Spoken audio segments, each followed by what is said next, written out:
Hello, everyone. I'm the Subtle Doctor. Along with me is Bestie in the World, Shadon. Hey, everyone. How's it all going? I'm just going to say up front, that I always feel certain trepidation towards talking about Ghibli movies in general, because unlike some of the stuff that we have covered on the podcast in the past, like some of the more obscure stuff, like, say, Trapeze, for example, or even some of the more popular stuff that we've covered that people know about, like Banana Fish, like, Ghibli movies, generally speaking, and their works and their history as a studio are so thoroughly well documented and analysed and critiqued that I always feel a little nervous at the prospects of talking about them, just because I wonder what else I could personally add. But what I will try and impart on you all as we go along through this is that, unlike, other times where I've spent a lot of, time talking about the way a story's structured, or I get, really, really angry at something that I hate, and I'm just, flaying it alive verbally, like, I just want to speak as someone who had very little idea about what this film was about going into it, and the sheer joy I experienced just watching it as a science fiction fan, and also just as someone who likes or even loves Ghibli films in general, just both for their technical prowess, but also just for their charm and heart. Like, it felt like the best things that Ghibli has always offered, but with that little bit of sauce thrown into it that felt very personally appealing to me for reasons that I'll get into as we go through. So there's going to be a lot of gushing in this episode. I will, however, say ahead of time, I have one complaint about the film. Only one, mind you. Just the one. Which probably means that you can now turn the podcast off right now, because no one says bad things about Ghibli movies, of course, unless it's Grave of the Fireflies, but we're not going to go there. I will rake you over the coals. Is that you give me the Christmas coal that I deserve? Yep, I'll put it in your stocking, and then I will grab your stocking and beat you about the head with it. I owe you one raking over coals. Please redeem at counter. Thanks for that, Doc. Not a problem. I'm always here for you. Christmas Doctor. Mega Christmas Doctor, in fact. Ooh. So, we haven't actually, I realized, if you just, somehow you stumbled upon this recording without looking at the title, we haven't actually said the words Laputa Castle in the Sky. And that's what we're going to be talking about, Laputa Castle in the Sky. And while, I want to say up front also that while this is sort of released around the holidays, and I feel like getting together on kind of a cold night by a heater or a fire, having some warm cocoa and watching Studio Ghibli is that's just the perfect kind of setting and mood that the films put me in. This is meant to be an evergreen episode. You could listen to this in the dead heat of summer if you want to watch Laputa and hear about. By the way, I'm going to go back and forth between two things, Laputa and Ghibli and Ghibli. I just fair warning. Consistency. Well, as of late, Doc, I think one of our new podcast superpowers or special moves is the ability to pronounce the same term multiple different ways. It's an area that we innovate in every time that we start talking about, Japanese shows and anime. How many times, for example, have I mispronounced Kabuki? Exactly. So it's part of the course at this point, folks. You're just going to have to, put up with it. But we'll try our best to at least be somewhat accurate to it. I think Vergalia is still somewhere laughing at my pronunciation of Michigo and the name of the other girl. I always mispronounce it. Anyway, yes, that Sayo Yamamoto x Norio Wakamoto joint. You know the one about the Brazilian lady. I'm sure that I will once I furiously mute my mic and Wikipedia it. That one with Norio Wakamoto and Sayo Yamamoto. Go. Michigo and Hachin. There we are. Hachi. Who I'm really bad at Japanese. Anyway, this is all sidetracking and caveating and everything else. Boy, let's get to this film. And I actually haven't discussed this off pod with you. I actually wasn't planning on summarizing the movie. Do you think we ought to? We'd be here for hours talking about the actual plot, because the plot is has a lot of things happen in it. Yeah, I mean, it occupies obviously a finite runtime. That's true, but to go through it step by step in our usual fashion, I think we would be here for a very long time. And honestly, I think that I really should just say, if you haven't seen Laputa Castle in the Sky, what are you doing? Get on it. Why are you listening to this? Like, you could be performing open heart surgery right now and listening to this podcast. And I do appreciate that hopefully we're not distracting you too much while you're trying to put this gentleman's ventricles back in the right order. But I would say to you, you know what? He's had a good run.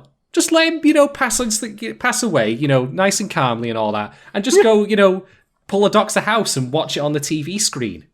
Yes. Hell, if you want to do multitask, watch it on your phone and just pop it just above the incision area, You might not be paying attention to where the heart's going, and it might end up wired up backwards or something, but it's a Ghibli movie, and a damn good one at that, even amongst their own standards, and their own, acclaim as far as I'm concerned.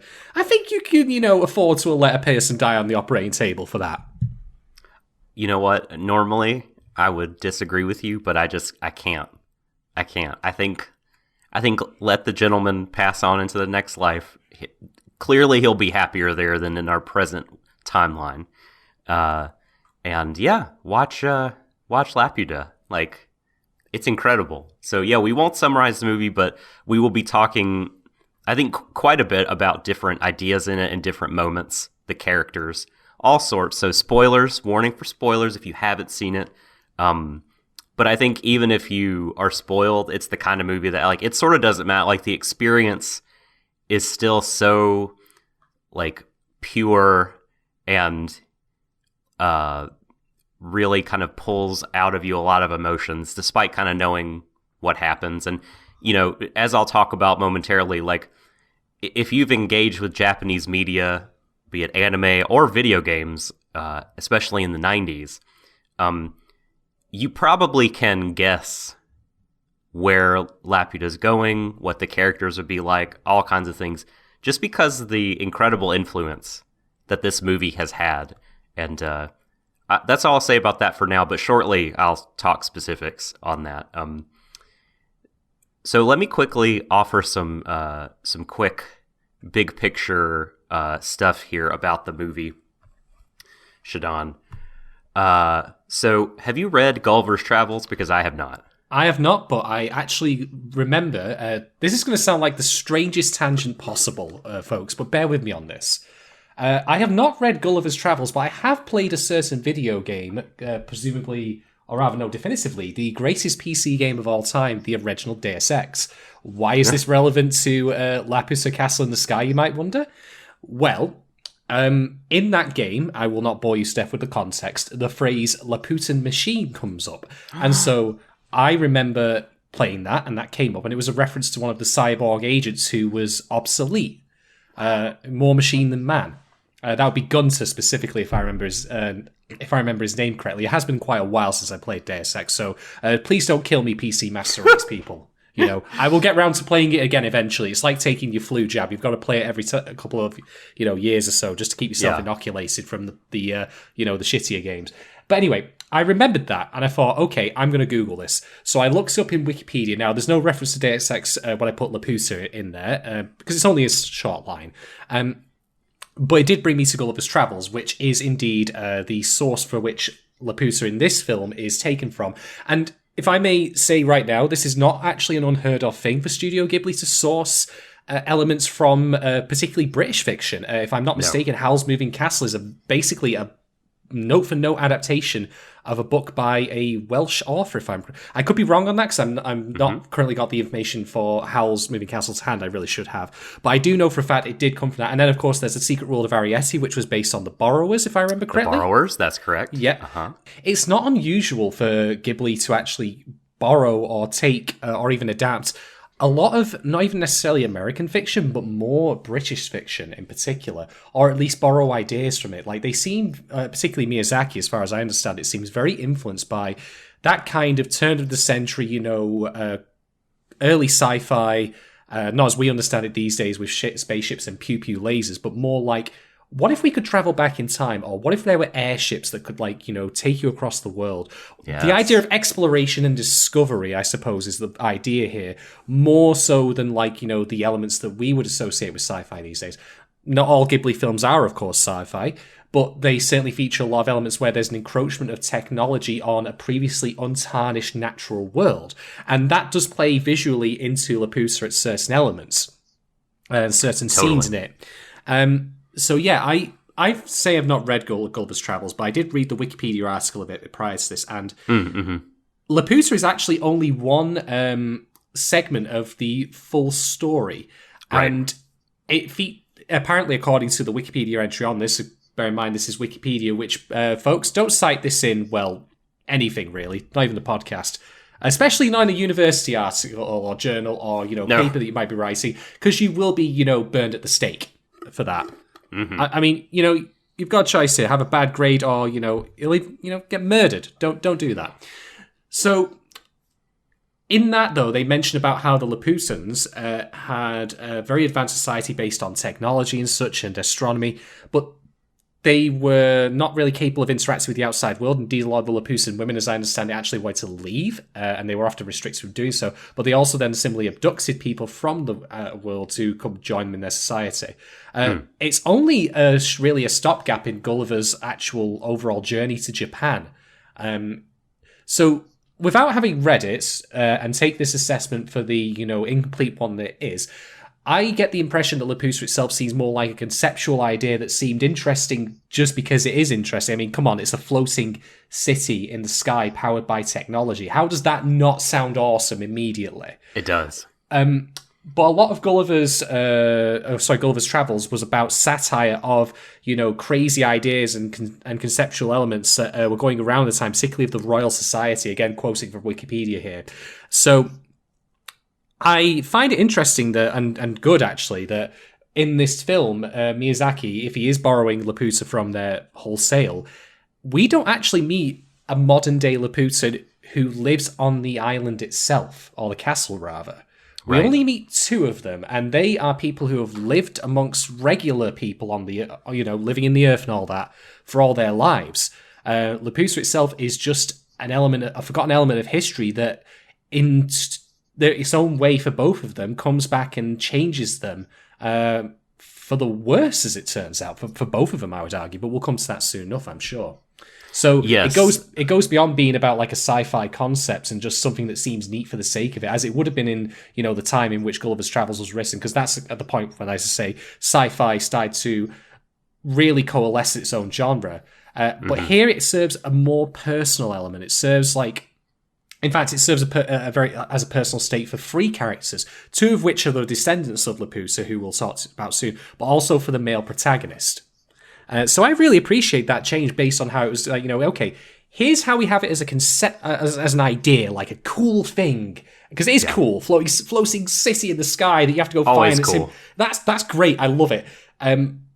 But we're going to make it relevant to the characters. And if you know me about this and how the things I like and I've discussed on this podcast, you can't go wrong with having a cool sci-fi idea like that also actually makes me, care about the characters and interweaves with their lives and their journeys. Yes, 100%. And boy, by asking that question, I didn't realize that I was going to have a skip ahead so far in the outline, but but that is all so true and a really good analysis of this concept of the floating kingdom of Laputa from John Swift's Gulliver's Travels, for which this movie and the Sky Castle are named. And it's also, like you were saying, this movie in particular is influenced by old science fiction like Jules Verne. Miyazaki talks about him in particular, especially with the kind of steampunkish machines, airships and what have you, that kind of the look and feel of the technology. Also things like classic adventure stories. I think the movie, it is a science fiction movie, but it also feels like just a kind of an epic adventure type film. Yeah. Like Robert Louis Stevenson's Treasure Island, I think, is directly referenced in the dialogue for the film. I think someone says, Laputa is not some treasure island. It's this place that is really dangerous and holds some secrets that are kind of best left as secrets. But the thing I wanted to say right at the top, and I should have said earlier, is that this is a 1986 movie by Studio Ghibli. And I believe it's the second film of Studio Ghibli under the Ghibli name. No. It's the first work of Studio Ghibli under the Studio Ghibli name. Nausicaa, of course, is made before this, but they were known as Studio Topcraft at the time, and it was not the same group of people. Tell me if you're surprised by this, Shadon. Knowing that Nausicaa already exists, right? And Hayao Miyazaki is someone whose name is on as the director of films. He directed Lupin the Third, The Castle of Cagliostro. He directed like 3/4, I think, of the first Lupin TV show. He directed this show called Conan Future Boy from the 70s, which was really fun. And so shortly after Nausicaa, this film comes out. And it was not a successful movie. Can you believe it? Not, at least not at the beginning. No. It seems to me like you often have that with films that are so ahead of their time, appropriately enough. Like, I can think of plenty of live-action films that didn't get their due at the time of their release. John Carpenter films particularly spring to mind. So... yeah. And for a film that in of itself is about, like, you know... like, the future coming back and all that, like, it feels kind of appropriate that, you know, the film itself is kind of like Laputa, that it, you know, goes unknown for so long and then circles back around and becomes visible and really appreciated for what it is. Yeah. And... so, in Miyazaki, I think we all kind of know him, or at least a caricature of him, when he pops up in the headlines as, everyone's... the great mistake proclaimer, you know? Yeah, like everyone's sort of the critical darling crabapple, you know, everyone's favorite grumpy uncle in anime. But when talking about Laputa, and the fact that it didn't really succeed early on, and the same is true of Castle of Cagliostro. It kind of bombed, I think, when it first came out in Japan. Like, he actually expresses a lot of gratitude to his audience because, you know, over time, the movie grew and grew in popularity, and word of mouth and things being written about it and people kind of talking about the movie helped get it released in America and get it shown again in different places, get it released a couple different times in the UK and America, and to where now, worldwide, it has definitely grossed the amount of money that it is considered a success. And I just think it's refreshing to hear Miyazaki talk about, like, Ghibli fans and his audience and express, like, gratitude toward them. He's not complaining about anime fandom when he talks about this movie. And the audience for this movie is really quite large now. Did you know, and I read this on the Laputa Wikipedia page, but apparently, this is crazy to me. I did not know this before I read it. The most tweeted moment in the history of Twitter was during an airing of the movie on August the 2nd, 2013. And people watching the movie as it was airing all tweeted the word balsa, which is the destruction spell. Yes. As Pazu and Shita said it. And the global peak was 143,199 tweets in 1 second. So basically simultaneous. And then you'd imagine that, like, for several seconds afterwards, people were still tweeting it. So it's like the most tweeted moment, which is pretty awesome and a weird piece of trivia for you. It's just too bad that they didn't actually, not enough people said it to actually flat out destroy Twitter as it should have been. God damn it! You had one job! You had one job, social media users of the world, and you didn't do it, and now I've got to deal with Jack letting the Nazis run amok. Fucking great. Thanks a bunch. They tried. They tried their best. But it wasn't good enough, sadly. God damn it. Oh, we'll be talking about Nazis and fascism, by the way, when we get to later parts of this film. Great.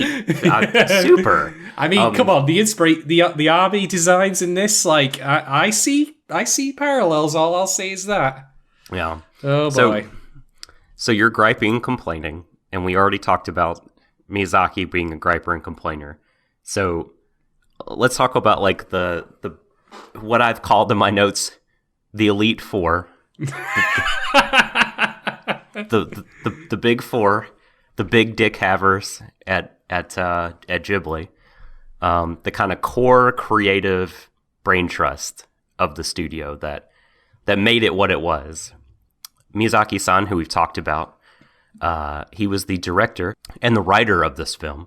You have Isao Takahata, who it was the producer of this movie, and kind of his role in it doesn't really get talked about very much. So in a future Christmas Ghibli, I hope we get to talk about Takahata because he's quite important to the soul of Studio Ghibli.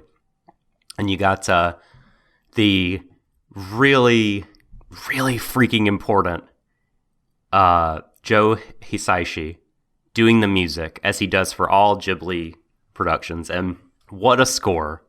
What an incredible job by him here. And Toshio Suzuki on the production committee, the one who kind of brought the team together. And like you were saying about the English kind of fiction and everything, this movie, we said it was the first Studio Ghibli movie and also the first Ghibli property that like delves into English settings and architecture and that whole flavor, the sort of Victorianish era flavor. Mm-hmm. And Miyazaki loves that. Like he will go back to that well many, many times throughout his career. And I mean, some people argue like, movies like Howl's, it feels like that stuff is almost more important to him than the actual plot of the movie. That's not the case here. But he like travels to all these locations around the world to get inspired. Like for this movie, he went to Cardiff in Wales, in addition to going to England. But he went to Cardiff to see mining towns that had been abandoned. So he got to kind of look through the mines, and there's a lot of kind of underground scenes in this movie.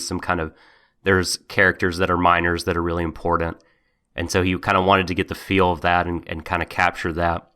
And Absolutely. Also, he was inspired by like the deserted mining towns themselves, where like it's like man had made this mark in nature, in the sides of mountains, in the green kind of verdant land, and they had been driven away. They had left, and like nature was like encroaching on it again, like taking it back.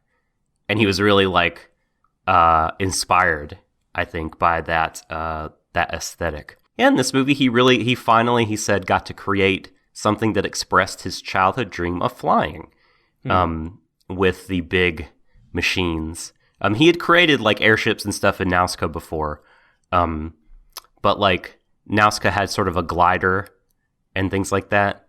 And but in the Blu-ray special features for this movie, yeah, he said, he finally got to create and express, I think, his dream of flight with the flying machines that the characters of like Patsu and Shita and also Dola and her kids, her gang, get to fly around. And it's all really great. And Shadon, I want to come strong here as I finish my thoughts about the movie, the factoids about its inspiration and numbers and such. I just want to say this. This, to me, is the most underrated Ghibli movie of the 80s, which is my favorite Ghibli time. And I think it might be actually the most the most underrated Ghibli movie, full stop, given just how good it actually is. So just to follow up from what you said there, though, Doc, I need to note, to my great joy, that finally we have a good anime product coming out of Wales, or involving Wales in some way. Because you and I, of course, have dealt with... we've dipped down the well, just as Miyazaki has. It's the Byston well, of course, with that piece of shit, Ghazi's Wing. So, Lord. Congratulations, Wales, you are now 1 for 1. Here's the thing, right, about this film being underrated. I knew very little about this going in. I mean, I would probably argue from my admittedly limited perspective that this is not going to be like... If you've ever seen Family Fortunes where it says, like, name 10 Ghibli movies. Our survey says that kind of thing, you know, what springs to mind first? I think it may have made the top 10, but I don't think it would have been, like, close to even top 5 as far as people recognizing it or knowing it. I'm, again, speaking purely from my own experience and what films I've talked about. I mean, I knew very little about this film even before I went into it when you suggested it. I had no clue. I went kind of blind on it.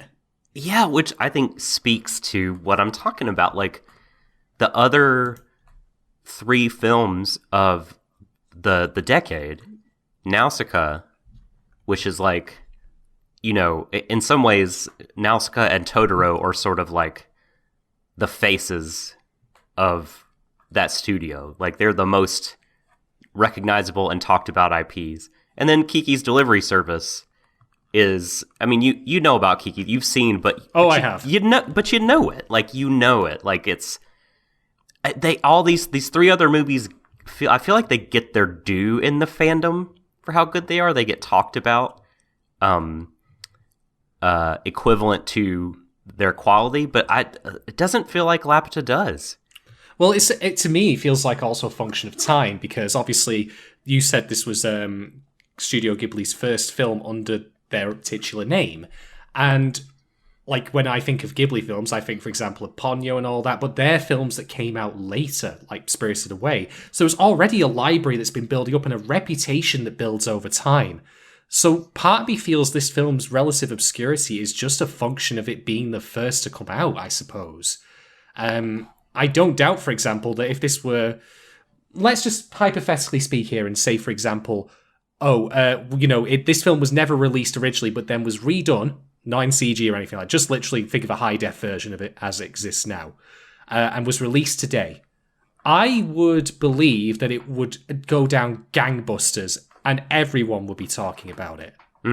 I believe that very sincerely. But what I want to say as well about what you said about it being underrated, to put my cards on the table here as far as Ghibli films go, I have seen the following. I have seen My Neighbor Totoro, which I will give you the short answer of I really liked, but I think it could have been better. I know that seems criminal to say about a film that features the cat bus, and I know full well that there will be people marching up the street to my house, pitchforks and torches, but I got to be honest with you folks. I'll be level with you. Please don't break my house. I would like that not to happen. I've also seen Princess Mononoke, which I thought was fantastic. Amazing film. I had a slight iffy problem with that, and I don't think the actual titular princess got too much to do, relatively speaking, but that's neither here nor there. Ponyo's great. You can have great fun, by the way, substituting Liam Neeson in the dub, particularly his lines from Taken. Oh my God. All the special skills jokes they've made many times before. I've also seen The Wind Rises, which I'm going to tell you now, it was until Laputa my favourite Ghibli film. Not anymore. Ooh, I haven't seen Wind Rises yet, although I own it. And that's bad. I know I need to watch it. It is a wonderful biography of... I don't remember his name, so I apologise. It was quite a while since I've seen it. But of like a gentleman working on aircraft for the Japanese during World War II. It was very, very intimate, and I really, really enjoyed it. It actually felt kind of fitting as Miyazaki's last film. And Kiki's. Oh, yes, I've seen Kiki's. Again, fantastic. I've seen Spirited Away. Incredible. Yes. So I've seen quite a fair few. But for me, like, above all of the other Ghibli films that I have seen thus far, like, apart from this thing had, like, this film had 2 things that really, really made me love it. First off, the science fiction element I spoke about before. Again, it's not anything that overshadows the film or is like so drenched in it, like watching a space opera, for example. But it feels like it has, as we've discussed, that kind of classical Jules Verne feel to it, with the sense of adventure and exploration and discovery. And learning and knowledge as well, like understanding the past. The other thing I really, really liked is I absolutely adored both of the lead characters because it felt like they had genuine, strong arcs to them and that tied into the overall themes of the film in a really, really well knit and it like just so strong.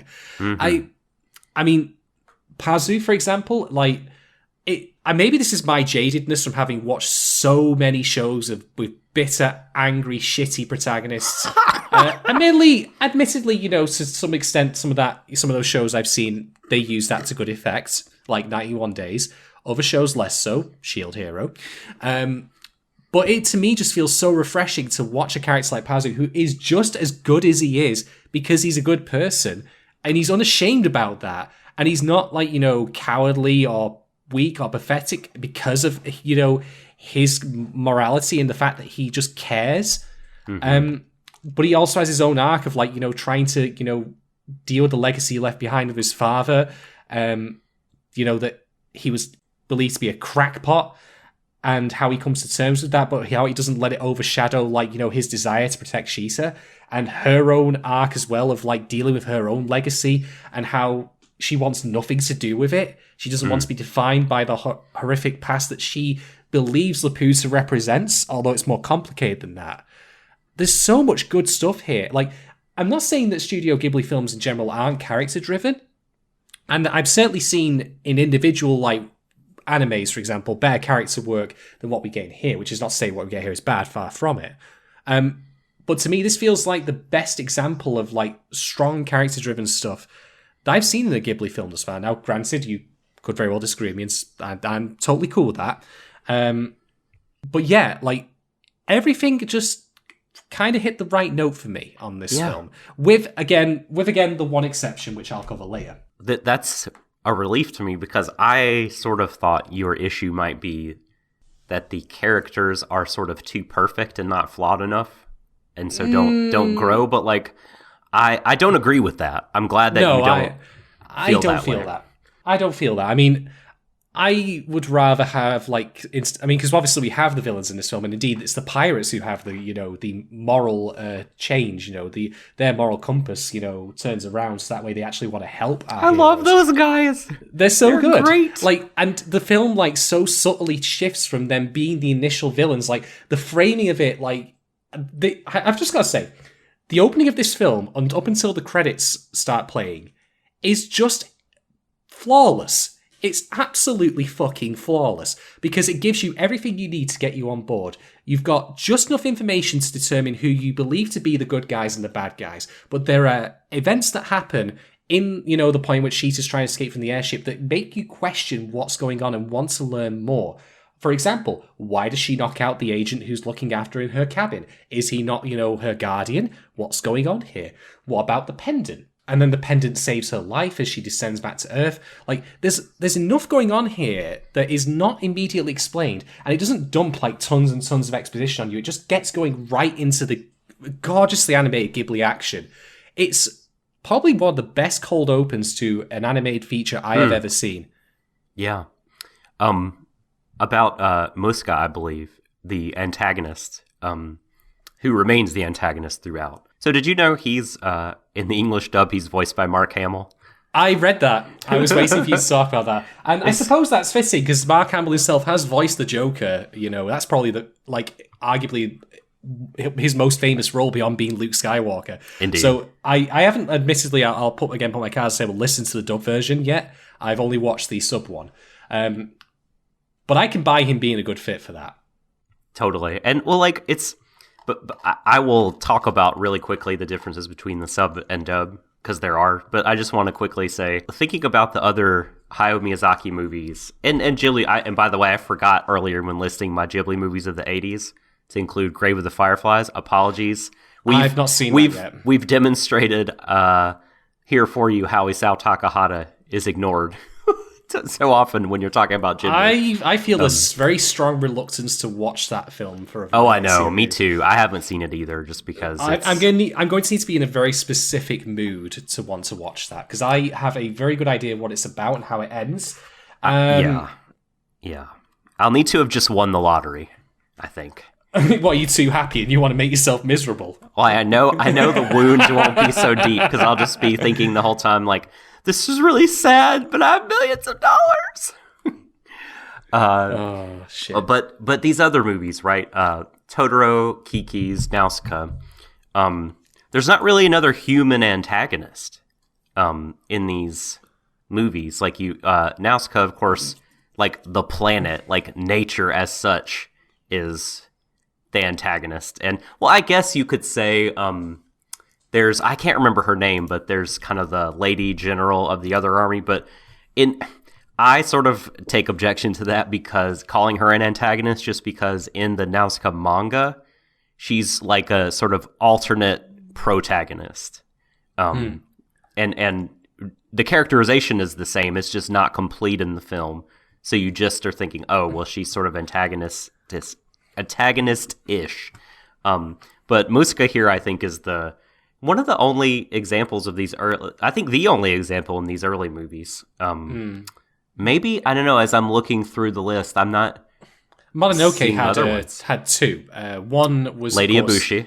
Yes, and then of course the dude who decided that he would murder the mega elk. Nice one, dickhead. The monk. Yes. Voiced by Billy Bob Thornton in the English dub, by the way. Wow. Yeah. Wow. And Lady Eboshi is Minnie Driver as well. Wow. Yeah, she does. She's great. She's one of my favorite English dubs is Princess Mononoke. I love that dub.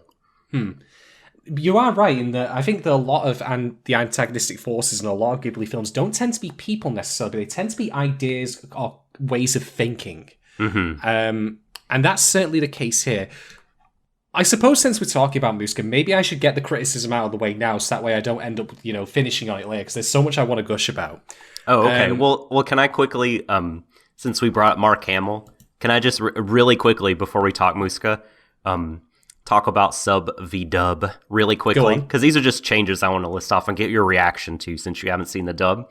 So in the English dub, the soundtrack has been updated, and by that I just mean re-recorded symphonically. The original soundtrack was made electronically with synths, and so sometimes it sounds orchestral even in the original, but there's a lot of musical pieces where it's very synthy, but that has all been replaced by like very digital, modern stereo orchestra stuff. Which it's still Joe Hisaishi doing the composing and recording, and the themes are still the same. Like that Laputa theme is still the same. It's just being redone. I think it's an overall net negative, but it's not the worst thing ever if you watch that version of the movie. Okay, fair enough. Yeah, and speaking of that theme, that's one of those artistic inspirations. Hisaishi just when he's talking about how he came up with various pieces, he at least in the interview that I was watching, he's not well, I traveled to this one place and listened to all these songs and thought about these ideas. He's basically just I had a really long day and I was exhausted, and then suddenly this melody hit me. Nice. And then I wrote it down. Honestly, that happens. When I've done writing in the past, I've spent days looking at Word documents and finding nothing, and then I could just be walking to work or getting the bus or somewhere or having a drink in a pub, and then it's just so crystal clear to you, out of nowhere. Isn't the human brain funny? Yes, I'm going to be definitely teaching my brain how to be funny later when I apply it with alcohol. But anyway, some of the actors hired by Disney to do the Disney dub. I'm not speaking. There have been 3 dubs for this film, and I have not seen. At least I don't remember. Maybe I saw one of them. There was a Streamline dub, which is you'll know Streamline, Shadon, because that is the outfit run by Carl Masick, the creator of Robotech. Oh, great.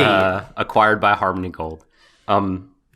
Yes, so Streamline did a dub, and Magnum also did a dub of this movie.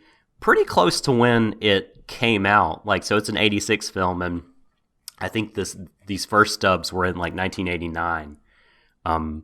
To not for like a home video release, but for a theatrical run. And then there may have been a home video release of this movie. I think that there probably was in the 90s, but then the one that everyone probably knows is the Disney one with James Van Der Beek plays Pazu. So Dawson from Dawson's Creek is Pazu. Nice. Sheeta is voiced by Anna Paquin, Rogue from the X-Men movies. Nice. You got Mark Hamill, of course, the antagonist. Dola, the captain, the awesome old lady pirate captain, is voiced by Cloris Leachman. And she does really... She's like my favorite dub performance in this movie. And then you got... The other person of note is... Not like a major character necessarily. Louis, you probably don't even remember who that is, but he's one of the children of Dola. Not the one with the big bushy beard, but the one with the tiny mustache. Oh, he's the first one to come in and try and hit on Sheeta, if I remember correctly. Yes, he's very smitten with her, and he's the first one we see. Boundaries, guys, boundaries. Boundary, indeed. I mean, she's a lovely little girl, but and I know you're starved for female companionship, but please, please don't. He's voiced by Mandy Patinkin. Who? Why is that? That name doesn't ring a bell. Pink Is this Panther? the point where you're gonna... The pink... Are you... Wait, was he Inspector... What's his name? Or was he the actual Pink Panther? Let's see. The Princess Bride. He's Inigo Montoya. Maybe that's what I'm thinking of, and not the Pink Panther. He's Inigo Montoya. Oh my god. Okay. Maybe... Why did I think the Pink Panther? Is he like in like a remake of that movie? Pass on that one. I'm not sure. Yeah, I don't know. Anyway, I got the Pink Panther wrong. I could have sworn he was in that, but no, he's Inigo Montoya. Anyway, so yeah, some good dub casting, but the problem that I have, this is my only really big problem with the dub, which I think is really well acted, but and the script is good. I think like casting Van Der Beek and Paquin as the leads really ages them up. And I don't like that. I don't like them as early teens. I like them as children. I like them as pre-teens. I think it makes the story work far better for me with them as ordinary kids and not ordinary teenagers. Yeah, I hear you on that. So yeah, that's my dub versus sub bits. Everyone in the dubs adds a T to Pazu. They say Potzu, and it really bugs me. And I'm a nerd, so there you go. Okay, I think, gosh, I had so many preliminary notes. I think we've probably gone through them all, and we can like get down into the meat of talking about the actual content of the film. All right. Well, I did promise I had a complaint that I wanted to get out of the way so I could spend the rest of this podcast gushing. So let's talk about Muska, and let's talk about the climax of the film. Now, I'm going to provide some context here because I think it's important for me to articulate my point. It turns out that Laputa, the island, can be controlled by the heir to the throne of Laputa, which Sheeta is. She actually has a different name than Sheeta. It's just her assumed alias that she's had since she was a child. I want you to put a pin in that, by the way, for when I talk about Pazu in a minute and why he's awesome. But anyway. Yeah, I bet we have the same point. I bet we do. I'm so glad that we're going to talk about this. Okay, go ahead. But Muska reveals that he is descended quite some way back in a divergent like family tree from the same royal family that commands Laputa, that rules it. And so he, similarly, because he is of the royal bloodline, can access the the deep systems of the floating city and take control of it as he does. Now, having established that, I need to then also establish what I think is one of the themes of the film, which is that it's not repeating the mistakes of the past. Laputa, you see, is a completely emptied in the city. Like, there's even a massive gravestone, mostly taken over by the natural forces that were put into it, such as the trees and roots and all the grass. And you can tell, for example, through Shisa's actions, that she wants nothing to do with the legacy of Laputa for fear that it will happen again. Which is great. This is all good stuff, by the way. This is not me complaining. But I actually think the film's message is weakened a little bit by having it this particular diegetic explanation that there must be a royal bloodline in order to control the city, as opposed to anyone. Because I think if it was the case that anyone, or even Muska, but just that he wasn't of the royal bloodline, that he could control it anyway because he had the will to do so, I think that would have made the message much stronger, because then it would have got across the idea that anyone is capable of falling victim to, absolute power corrupts absolutely, as opposed to, you must be of this particular royal bloodline. It feels to me like it favours the deterministic side of, the way people are rather than free will, which seems to run counter to Shisa's own, character. And maybe that's the point. Maybe it's the point that, she exercises her free will not to be like, her ancestors, whereas Muska is very much like, running from the same playbook. But I think it would have been a stronger message overall that, we can't allow ourselves to, create technology for the sake of warfare and destruction and violence. And, it's about how we control and use it. The amorality of technology, by the way, being something else I'll discuss in a bit. Oh, yes. I think that would have been much stronger in the film had Muska never gone on his little tirade about, what that he was related to the royal bloodline of the past, and was just simply another guy. A guy with ambition. Mm-hmm. There's so this work is one in which you can, it's rich and dense with ideas, despite it doesn't really feel that way, but you can take a lot of different things from it. And so I think for some of those things, it would have been stronger, some of those narratives and themes, if Muska was just a guy.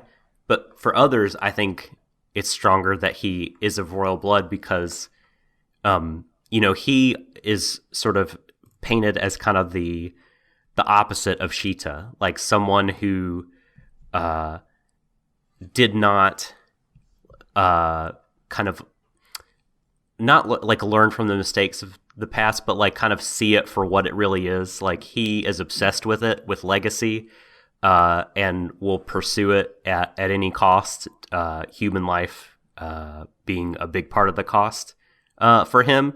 And so one of the ideas that requires him to be a sort of prince of Laputa, is this idea is if you do kind of put a lot of stock in those two characters taking divergent paths being important.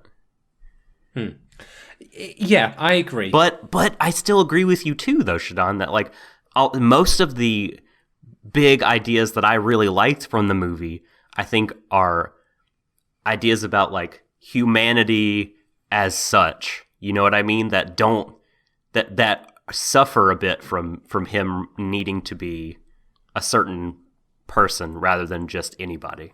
Yeah, the barrier for entry to do the horrific things that Muska does, including ducting Shita, all the way to creating what I think is possibly the biggest body count in any Ghibli film I've ever seen. Oh yeah, that felt strange to see all those soldiers just fall to their deaths. Not obviously on screen, of course, because this is a Ghibli movie after all. But make no mistake, hundreds of people die in this film. And for a Ghibli film, that kind of shocks me, especially given it wasn't really addressed. But I'm not going to hold that against the film, because at the same time, I feel that it would have, not helped the film to show that there were no consequences to Muska really getting hold of, this great power, especially given he just simply drops them to their deaths. He doesn't, annihilate them or anything with some grand display of power. It's nope, I'm just going to, do the drag and drop here. It's all over. The drag and drop. Yeah. Laputa is a WYSIWYG. It's really not a code. It really is. So my criticism here, I'm going to stick with it, but I'm going to also say that if you similarly, think to yourself, well, that's the point, and that he embraces his heritage, or rather what he perceives as his heritage of power, and exercising over the world, like lording over us like angels from above. Because height and verticality, as you might expect, do play a very strong role in this film, especially on the visuals and also in the themes. I can totally get behind that too. But I do think that, it might have helped the film a little more to get its message across if it was just, he's a regular guy with ambition. Yeah. But that is really my only complaint about the story. Well, I have one other, but it's only a very mild note, and this is just a case of Chekhov's gun. I was a bit saddened to see that we didn't get to see Pazu's like flying machine, finished and used. Wow. Like, you're right. I was so kind of caught up in the other stuff. I've seen this movie a few times, and that never occurred to me. Wow. Yeah, I understand why it's there, because it obviously like contrasts like the reality he lives in, where he works underground as a miner's like engineer's assistant, but he has big ideas and dreams of flight and escaping from the place he's in, finding Laputa, like being an explorer, and that is certainly an ambition that he achieves. And it's not just a case of him simply finding, but we actually get to see in great detail like him proving his skills as like a spotter and a pilot and a technician, like and just being good at hard graft. Like Pazu, like he is competent, and his competence is very well displayed on this film. But I just wish that it just to me feels like a classic case of like violating Chekhov's gun. But I don't care. Really, because I can point that out academically now with the benefit of hindsight as like me just like with my little tweezers of criticism like picking at it, but like you, I was enjoying the film too much to otherwise really give a shit.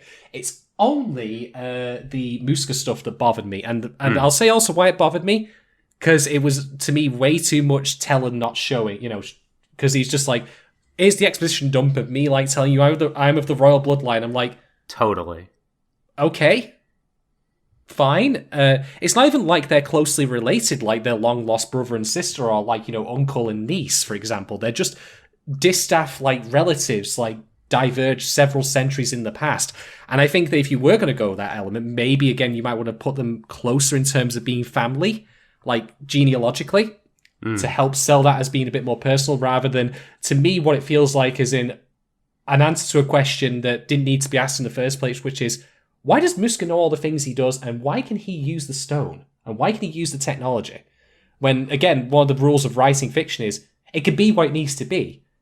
So, he did, like, have it just be that the bloodline doesn't really matter. She only has the stone because she's an inheritor of it, but anyone can do it. Right, so here's why I think is maybe the strongest reason to make him a member of the bloodline. And I've said this many times in the podcast, but I will come back around to this point in more detail later. You don't actually need to be a Laputan to know about Laputa, right? Because we've seen Pazu's dad encounter it and take a picture of it. Pazu believes in it, and he's seeking it out solely based on like his dad's word and this sort of picture that's like could be evidence for Laputa, but it also could just be like a trick of the eye or whatever. But he's always kind of believed in it and sought it based on not on evidence, but kind of like a faith in people he loves and a faith in this idea. And he's kind of rewarded for that, getting to see it. And I think maybe they didn't want to reward evil, power-mad guy for having faith as well. They wanted to give him another pretext for seeking Laputa that wasn't, I want to go on a big adventure. I have heard about this and kind of believe, like, based on nothing in particular, just faith in something that it exists. And I've been rewarded for my my faith, which is a hard thing to do for people, to believe in something that there's not any real evidence for. And that would have rewarded him for that if he was just a rando. You know what I mean? Yeah. I hear where you're coming from, but I think that actually also would have still works in the film's favor, because the film, again, like, it has shades of grey, and like technology, it's not necessarily bad, it's how you use it. So similarly, could faith not be, bad inherently, but rather it's a question of what your faith is about and what you're trying to seek from it. Right. I think there are elements that are definitely, I I wouldn't call them gray, but like there is what am I trying to say? There's a sort of questioning of certain ideas, certain things that are maybe considered good. The film interrogates that, like, are they really? But I think maybe the virtue of faith is not one of those things that it wants to do that with. And I think that's okay if a film is like, oh yeah, here's this human virtue, and it's a good thing, full stop. Yeah, that's fair. Like, a film doesn't necessarily have too many eggs in its basket, so to speak. You know, I'd prefer, like, you know, a film or a work of art be really, really good at, like, one or two things rather than it kind of being okay at, like, many. I only bring those up because, like, the rest of the film is just so rock solid on its ideas, and they're not even very preachy about it.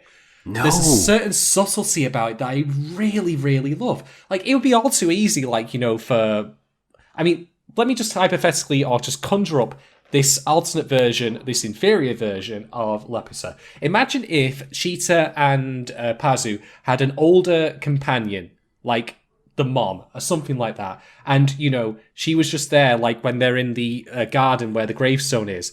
And she just starts speaking about the hubris of man, like, you know, and, like, how they could not control their technology and how it consumed them, blah, blah, blah, blah, blah, blah, blah. Moral lesson, blah, blah, blah, blah, blah.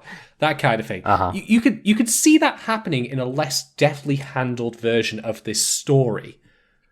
But so much of the meaning of, like, you know, the amorality of technology, legacies of the past, and nature and, you know, interacting with mankind and civilization and, like, how it, you know, it can be harmonious and such, like, that's just something that you absorb almost unconsciously through the visuals. Yeah, I so agree. Yeah, I mean, we don't have, like, for example, massive, like, conversations between, say, Sheeta and Pazu, like, during downtime where she discusses at great depths, like, her fears. That doesn't mean those conversations don't happen, in a short form. Because obviously we do still want some moments in which the characters can just have, like, a little bit of a moment to reflect on all the insanity they've gone through. But at the same time, like, you know, the film it has the dial set just right so that it conveys all of it through what Ghibli is definitely strongest at, which is its visuals, its character design, its character animation, and I have to say, the world design. The thing they do the best out of any, like, animated studio that I know of that does films like this, the sense of activity, the sense of a world being lived in and things happening. Like, when you're watching, for example, the brawl in the street, like, you know, between the pirates and the miners, or when you see Pazu, like, walking through, you know, to get the meatballs for his boss down in the mine, there's so much going on. There's people doing everything everywhere. It's not just a case of, you know, people milling around and walking like, you know, background extras often are in anime. Like, it feels like every single person has their own story that's going on. It's not the one that we're going to tell in this film, for sure. And certainly they may not be anywhere near as interesting as the story that we're going to cover. But it feels like every person has a story and a life. Yeah. Yeah, it totally does. And to speak to your point about subtlety, I think this is probably the example of Miyazaki communicating his kind of pro-environment messages, his, like, pro-living in community with the planet theme, without really bashing you over the head with it. And that is probably, like, the most oft heard criticism about Miyazaki, at least to me, is that, like, oh, the environmental message is too heavy-handed. And look, when you have things like Nausicaa and things like Princess Mononoke, where Irontown faces the forest gods in a great war, you can kind of see, like, okay, he's not being very subtle about this. I still think it's a message worth delivering, of course, but, like, you can understand the argument about wanting, you know, more subtle hand at delivery. But this movie, like, has that stuff, but it's like you said, it's not overt. You absorb it through osmosis. Sorry, go ahead. I mean, if you want, like, you know, an example of that where the middle ground is met, just look at the ending of the film. You know, all of Laputa's weapons, like the elements of war and its militaristic nature, the cannons, like the weapons of mass destruction, all of that is stripped away. the city still exists and it still floats. The technology that powers it still beats. But the biggest element that remains is, of course, the tree. Mm-hmm. It's a perfect synthesis of nature and technology. It's the warfare, the bloodshed, the violence, that kind of instinct that we have to inflict pain and suffering on each other that's tainted that city, that's just been shed. Yeah. After all, it would be very easy to write the script to say that Sheeta and Pazu's spell of destruction that they mouth at the end destroys the whole thing. Yeah. But no, it's not as simple as just simply wiping out the whole city and getting rid of the legacy that it left behind. It shows that there were good things about it as well. It's just that somewhere the people of Laputa lost their way. It doesn't eschew technology and say we must live a Puritan lifestyle, where we're just, scraping stuff off rocks and going back to subsistence fine. Because, there's a reason that we left all that behind. It doesn't mean we should trample over nature. I'm certainly not the villain from the Raccoons, for example, Snidely or whatever his name was. But there is a reason we've had that, and there's a beauty in nature as well. So why not both? Why not both? And that's the ending. And Laputa remains there as a memento to that, and a message that, hey, you know what? It's not that technology is inherently bad. When it's married together with nature and life and joy and living, it's beautiful. Mm-hmm. It's a wonder to behold. But we got to be careful not to let it be corrupted by our desire for warfare and conflicts. Yeah. I think the marriage is key, the relationship, that there needs to be a kind of loving communal relationship between human beings and nature, and not that's all sort of Sheeta's speech, where you really understand, okay, this little girl has grown up before our eyes, and she tells Muska that you can't live without love, and your relationship to other human beings can't be ruling from on high, and your relationship to the planet can't be doing nothing but leeching it. And then to underscore that, like you were saying in the ending, it's the roots of the tree that protect the flying machine and the kids' lives, and from the explosion, and those roots, the nature on Laputa, Muska doesn't have a relationship with it, and it's his technology that proves to be his undoing. His glasses, they shatter and wound his eyes, and so he stumbles and falls off the island. Absolutely, yeah, you're entirely correct. I didn't even thought that. Something else I'll note is the film, in the run-up to the ending, when Muska's trying to work his way to Laputa's core, it takes great strides and emphasis on showing him tearing through vines. Yes. And trampling on flowers. It's maybe a bit more obvious than the film otherwise is, but it's clear this man will, like his forebears, trample over a harmonious existence with nature to seize power. It still is a beautiful image, no matter, how obvious it is, and it is, but just seeing the sort of untouched, by human hands portions of Laputa, and then this douchebag ripping through it, and it's to me it hurt me, Yeah, exactly. By the way, I have to ask you this question at this point, since we are talking about the whole nature versus technology thing. Did you get a really strong Nier Automata vibe in the garden with the gravestone, with the robot that had moss on it? Well, because I did. Yes, I definitely did. I will wager any single person who wants to do this, not seriously, of course, but I reckon you would. This is true. I reckon if you went up to Yoko Taro, and presumably he's going to be asleep, so you're tapping on his little moon head and wake him up, and you said to him, right, this film, were you inspired by this in a couple of ways in the design of certain areas in Nier Automata, say the castle? And I reckon Yoko Taro probably scratched his little moon head, and he would be like, well, who's to say? I mean, the scene, there's an official piece of Nier Automata art where 2B is looking up at a moss-covered robot. Mm-hmm. It's meant to be, I think, the Ancient Forest King, if I recall correctly from the game. I'm just going to put it out there to would-be fan artists. Can you basically replicate that for me? I will pay you in Kit Kats, but replace 2B and the robot with, of course, Sheeta and the robot from the garden.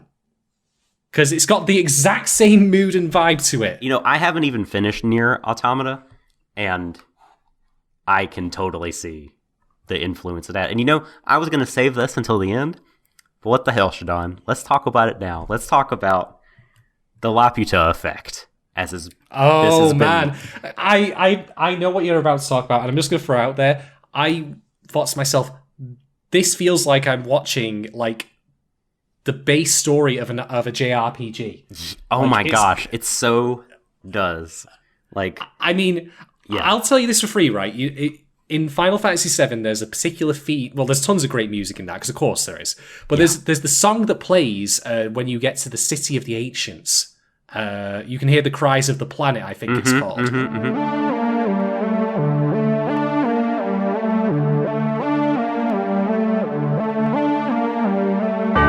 And without even any prompting on my part, when like Pazu and Sheeta first arrive at Laputa, that theme started playing in my head. Because it gave me that same vibe. Yeah. Like, we're in an unusual and potentially dangerous place here, but it's filled with wonder and history and knowledge, and wow, I'm fairly confident, like, that several of the Final Fantasy games must have watched this film, and they must have been like, the creators and must have gone, all right, this is an inspiration for me. Yes. Because what are most JRPGs about? They're usually about someone being whisked away from, like, a very confined space, like, not necessarily physically, but understanding a wider world and coming to terms with lost history. I mean, Final Fantasy VII itself is a key example of that.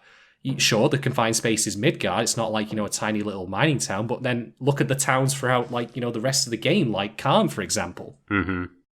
And, the ancient technology, a pre-existing race, someone trying to claim the legacy of their forebears. Like, the skeleton is there. Oh, it shares its elements. A young boy, like, who has been orphaned, but, like, you said there's this legacy they learn about, and they're coming to terms with it, and they need to go on a grand adventure to grow up. Listen, the creators of Final Fantasy have said this was a huge inspiration for them, and I think, you could see the Laputa effect in all of the Final Fantasies up through the PS1, except for Final Fantasy VIII. I think that's drawing from a different well, but the others, I think it's there in a big way. And I think that, like, a lot of beloved RPGs of the PS1 era, as the 90s or the late 80s kind of people watched it, and then they grew up and were working in the industry in the mid 90s. Games like Grandia really, really, really likes this movie. Like Lunar, The Silver Star, even Valkyrie Profile to some extent. Like, they're, like you said, the characters, the plots, the settings, like the technology, like the airships, or the lost technology, like Laputa itself, like floating cities. This movie was such a huge influence for video games and other Japanese anime as well. Like, even stuff like Bakemonogatari, like when Hitagi enters the show at the very beginning. I mean, how can you not see that as a callback to Laputa, right? And it creates this, like, really funny line of inspiration where you can go from Treasure Island to Final Fantasy VII, something where you'd never imagine. You know what I mean? Yeah, exactly. It's so true, though, because, like, say, the thing that I loved about this movie is just how simplistic but how powerful the core appeal is, which is finding an ancient lost city. Like, it brings, like, to mind, like, the kind of adventure, elements of, like, classic pulp stories, like even like Indiana Jones, like, beyond all the trappings that make indie what it is still about, like, the wonder of adventure and, like, exploring lost mysteries. And funnily enough, Indiana Jones has its own, like, messages of, hey, let's not trifle with things God did not intend with, like, don't open the act, or even, like, the Grail, it ain't worth it. It ain't worth it, Andy. Yeah. And when Sean Connery tells you it ain't worth it, you better listen to him, motherfuckers. Junior, it's not worth it. Exactly. So yeah, like, the core premise, it's so simple, but it really, really stokes that your imagination. It appeals to that, like, wanderlust that we have. Yeah. And then you add in stuff like like crazy wacky pirates and, you know, political intrigue, thematic elements like, you know, as I say, amorality of technology, and you also throw in like a wondrous flying city powered by like magical rocks. Like, how can you not love this film? It's so good. It's so good. I've got no hesitation to gush about this, and I've still not even talked about some of the stuff I want to know. talk about. So yeah, like there's so much science fiction in the anime world is like about interstellar travel and possibility, which, don't get me wrong, like I love that shit, and I know you do too, and it's very stimulating.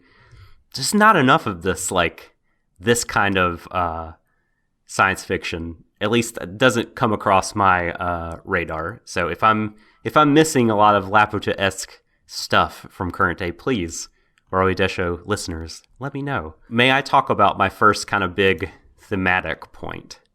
Fire away, Doc.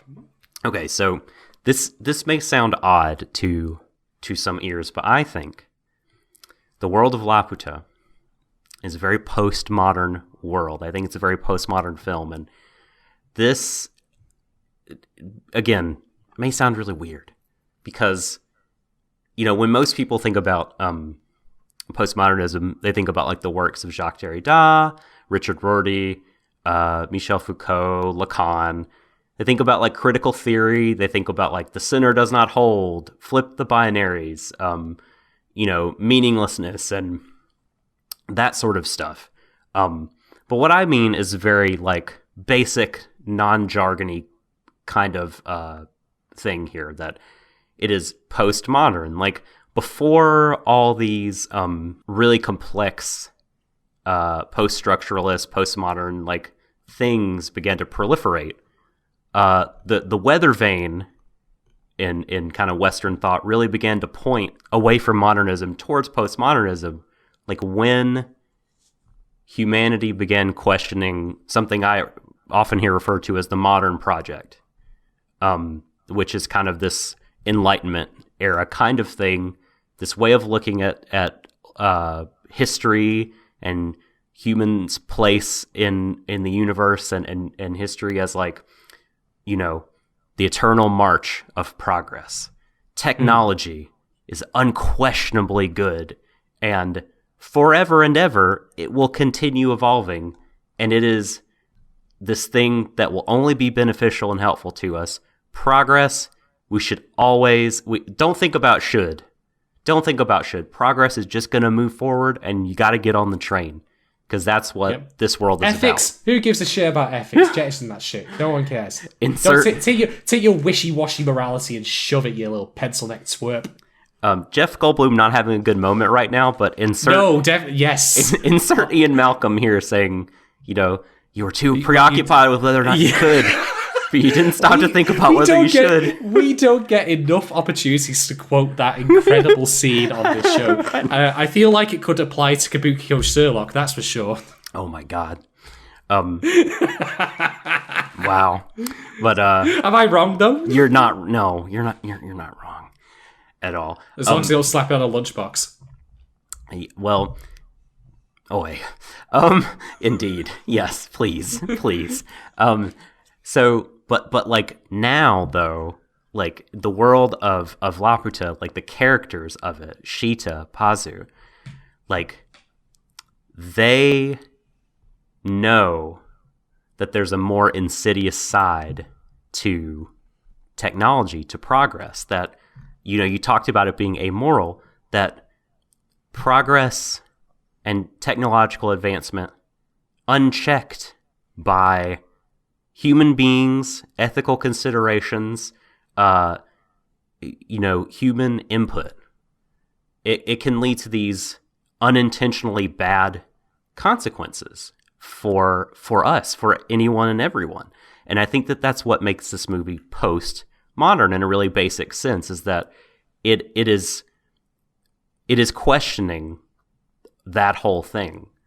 And Miyazaki himself, in the Blu-ray special features, says that one of his favorite themes, and this is a little bit darker, you know, we talked about the movie praising a kind of synthesis of humanity and tech, but Miyazaki says like one of his favorite themes is from prosperity to the word is not destruction, but basically like civilization brought low that was once very high, very Tower of Babel type stuff. And there's this great quote that like he says that so often we laid the seeds that the people in Laputa like have laid the seeds for their own destruction inside of their technology. And it's like, wow, you know, is this what we're doing? And just that the movie's like cognizant of that. In a way, by the way that like Silicon Valley unfortunately was not. Yeah, I mean, on another note, like even outside of Laputa, you could see the mistakes that they've made being replicated. Because look at the Goliath, the giant airship. That's a wonder of engineering to make something that. And indeed, there's very great emphasis placed on the size of it relative to the base, which we find Shita and Pazu imprisoned in during like the start of the second act of the movie. It's huge, and it's certainly an incredible feat of scientific accomplishment and also engineering. But all it's been made for is just to destroy. And it is, in itself, like, you know, it's kind of ironic that in turn it is destroyed utterly by Laputa itself. But, you know, it feels like such a waste. Yeah. To spend all that just on something so, you know, singular in its destructive capability that's all it's meant to do. Crazy. Yeah. So, to address what you're saying here about the amorality technology, I'm going to lay something on the table here that you'll all probably think is a bit crazy as far as the comparison goes, but my favourite live-action movie of all time, and I say this with the admission that this is through the glasses of nostalgia, rose-tinted though they are, because I watched this end on end as a kid, it's Terminator 2. Now, you might think to yourself, what the fuck are you talking about? That's the best movie you've ever seen. Well, probably not, to be honest, but it's certainly my personal favourite. But believe me when I say that film is far less brainless than you might give it credit for, like you might, you know, say it is. Because it does, in its own way, have something to say about the amorality of technology, that you could have a machine, you know, that is designed only to kill, but can care for someone, can learn the value of human life. And the reason I phrase it that way is because that applies equally to the robots that Laputa created. We get to meet several of them during this film. The first of which, you know, it's framed like, you know, a demon rising from hell as it starts laying waste to the robots. Yeah. It's a great design, by the way. It feels very Fritz Lang Metropolis. It's got that very kind of classic 1950s sensibility to it. It looks so good. It's so fucking weird. And like when I watched it as a kid, I didn't like it. But, like, it really appeals to me now. I'm sorry, I interrupted you. No, it's fine. So, you see this robot that ostensibly has been created for nothing but war. Because it's got this incredible destructive capability. But the first one we meet, the one that had been partially disassembled, like, it only wants to protect Shita. Now, admittedly, it's going about it in an incredibly violent way, although I don't believe it actually kills anyone on screen. Because this is a Ghibli film after all. You're not going to see it start lasering up people into cubes or anything like that. Yeah. And even then, like, you know, it gives her like this lift at the end to get her to safety. I love that. And then we meet the one in the garden. And what more like could you say than over to see this robot just tending this grave like for all eternity, so that someone might learn something from it. And in of itself, like, you know, it's the same model. It possesses the same destructive capability. But it's also, you know, a cultivator of life. It's, for example, like, you know, when the glider that Shita and Pazu arrive in, it's landed on top of a bird's nest. Yeah. So it moves it out of the way. Like, they're like, oh no, it's coming for us. What do we do? And it's just like, no, kid, you've landed on this bird's nest. Let me just gently move your glider. You have been double parked. I will issue you a ticket. Please pay this within the next 7 working days, or your vehicle will be towed. Towed, yes. Yeah. So, no, they didn't, of course, park on a no-tow zone.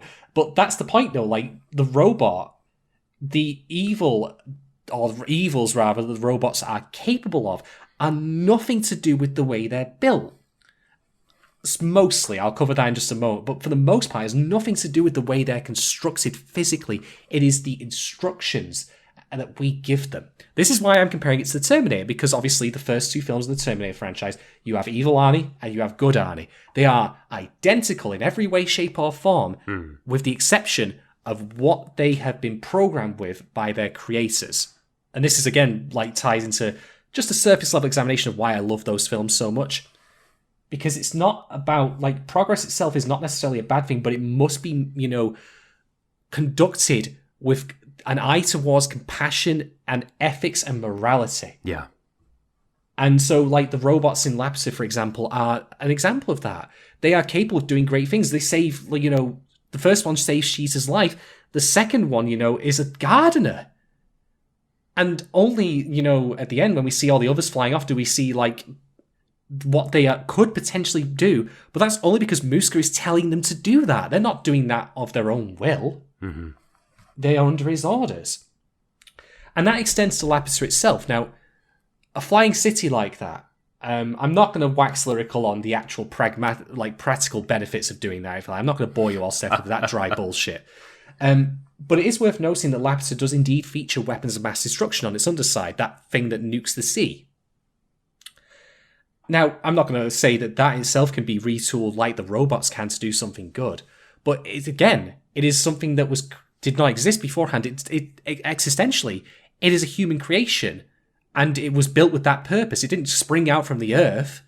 You know, it was made by human hands, whereas that technology, the ability to control so much energy, could in theory be used elsewhere for great good. Mm-hmm. And that is also why that is the part of Laputa which is destroyed by the destruction spell that Cheetah voices, and not the rest of it. None of the things I've said, by the way, folks, are ever bashed around our head through heavy exposition. No. This is all what you infer just from watching the film. And it's just utterly magnificent in how it handles this. It is absolutely perfect, in my opinion, in just blending together these ideas, letting them come out through the visuals without bashing you over the head them, while giving both sides their due. So you can see the terrible things that, you know, this technology could be used to do, but also the wonders it can accomplish as well. Yeah, it's really beautiful, man. It's so good. So this is kind of related to what we were both just talking about, but I want to ask you about one line in particular, because I thought it was like really fascinating, and I want to see what we think of it. When Sheeta is telling Pazu about the spell of destruction, she says that I had to learn the bad spells so that the good ones had power. And yes, when that hit me, like, I was blown away by how just incredibly intriguing that idea is, because, like, at least the examples I can think of, I'm not a huge fantasy lit reader, but, like, things like Harry Potter, manga like Witch Hat Atelier, witches and wizards are told, like, don't learn bad spells. Bad spells bad. Learn good spells, only use for good. This is, like, such a different approach to it, and I have kind of inklings of what I think that this may be gesturing towards, but I just found this line incredible, and I wanted to see what you thought about it. Well, now that I think about it, this actually, funnily enough, ties into what I've said about Vinland Saga, of all things, which is that we have to operate on a middle road kind of approach. Like, how can you truly understand the technology you're creating if you can't think of all the various ways in which it could be used? I mean, I'll give you an idea now from actual real life. Let's talk about retroviral engineering. Now, I don't know very much about this subject beyond what it is conceptually, so don't take me to be an expert on this. But let's say you take the common cold virus, and the way viruses work is, of course, they have a target. They have like receptors, and they target, like, you know, certain cells, and they, you know, override the cell's genetic material with the virus's own, which causes them to replicate. So let me offer you two examples here. What if you could take the common cold virus and custom build the genetic code inside that protein sheath to target cancerous cells, and only cancerous cells? Right. Can you imagine how incredible that would be as a medical cure? Now, whether or not this is possible, I don't know. Yeah. So don't quote me on this, folks. This could very well just be the realms of complete lunacy. But just more, I'm saying this more as an example so we can consider the moral and ethical implications of it. Okay, that to me is unequivocally a good thing. Sure seems that way, yes. But on the flip side of it, what if we then use that to create a virus that caused cancer? Yeah. Because in turn, you could have the genetic material that would promote that. Mm-hmm. So again, the technique is there. The science behind it is there, I believe. I don't know whether or not, again, if it's true necessarily or not, or if I'm not giving it its due justice. But it's how we use it. And so understanding, however, that we can use it in a way, I think is important so we know not to, go down that path rather than just, not realize. Because I think part of also comes into the idea of hubris. We've gone this far. What's one more step going to stop us? Why not? Oh, you know what? We've used gene therapy to stop sickle cell anemia. Why don't we start using it for hair color? What's the big deal? It's fine. Yeah. So I think that Sheeta's lesson there, she imparts to Pazu, that she had to learn the bad skills and also learn the good ones. I think that is actually quite a reasonable, indeed very wise and learned way of understanding the implications of the change of the advances that we make in technology. To just have a little thought experiment, not even necessarily to use it, but just to comprehend what could go wrong. I mean, this is the whole thing about nuclear power, for example, and fission. I mean, certainly some of the ideas that people had, such as I think it might have been Oppenheimer saying that, a nuke would ignite the atmosphere, which is not true. But at least they were thinking about it. Yeah. Granted, this gets into heavy topics that we'll not discuss here, of course. Granted, whether or not we should have then exercised that, to do things like, say, bomb a foreign country with a nuke is a different matter. But there were certainly people having ideas about it and discussions about it. And this is why you have scenarios in fiction and indeed just philosophical discussions like the idea of grey goose scenarios. We could create nanomachines that could do all sorts of crazy things, but what if they then get off the chain? Or let's go back to the Terminator. What if we create an AI that tries to kill us? Should we then, or even the Matrix, do we create an AI, and if so, what do we teach it? What do we allow it to do? Do we restrain it, or do we let it cut loose? There's before you even brought up the nuclear stuff. What you're saying made me think of the 1950s Gojira movie, right? About, of course, Godzilla causing havoc as a force of nature on Tokyo and Japan, and it is all. The movie though it's about Godzilla, but I think the heart of it, the really most interesting part of it, is about the scientist who has made the anti-Godzilla weaponry. And so you talked about the hubris part of it, and the hubris is certainly a big part of it, but there's also to consider kind of a pessimism about human beings, not even the people that made it, but other people that have observed technology greedily wanting to use it for So this is the whole dilemma for him and Gojira. The scientist has made this weapon. He has seen that it will kill Godzilla by testing it on some of his cells, but he does not want to use it because if he reveals it to the world, he's so scared of what the government is going to do with it and the destruction that could be enacted upon human beings. And ultimately, people are suffering in the moment, and so he decides to go ahead and let fly with it. But it is a really, really a dilemma. And that is a lot of what I what I was thinking about when I was writing Laputa is kind of a post-modern, and what I think that this line here about learning the bad spells, like you said, science as such and engineering, bulldozing forward, naively believing that all its advances are good and beneficial, is very naive, and you need, you can't sort of just plow forward and say philosophy, sociology, ethics, psychology, you have nothing to say to me. Otherwise, you get these unintended consequences on a small scale example, scaling it down a little bit from the nuclear stuff. You get Facebook and Cambridge Analytica. Oh, God. Yep. When you rip the thing is, once the genie's out of the bottle, yeah, it ain't going back in. No. That's it. So yeah, I agree with you. I think that line is very profound. I am glad though the film doesn't, as I say, as you mentioned with Miyazaki's other works, like go so far in on the no progress at all kind of angle.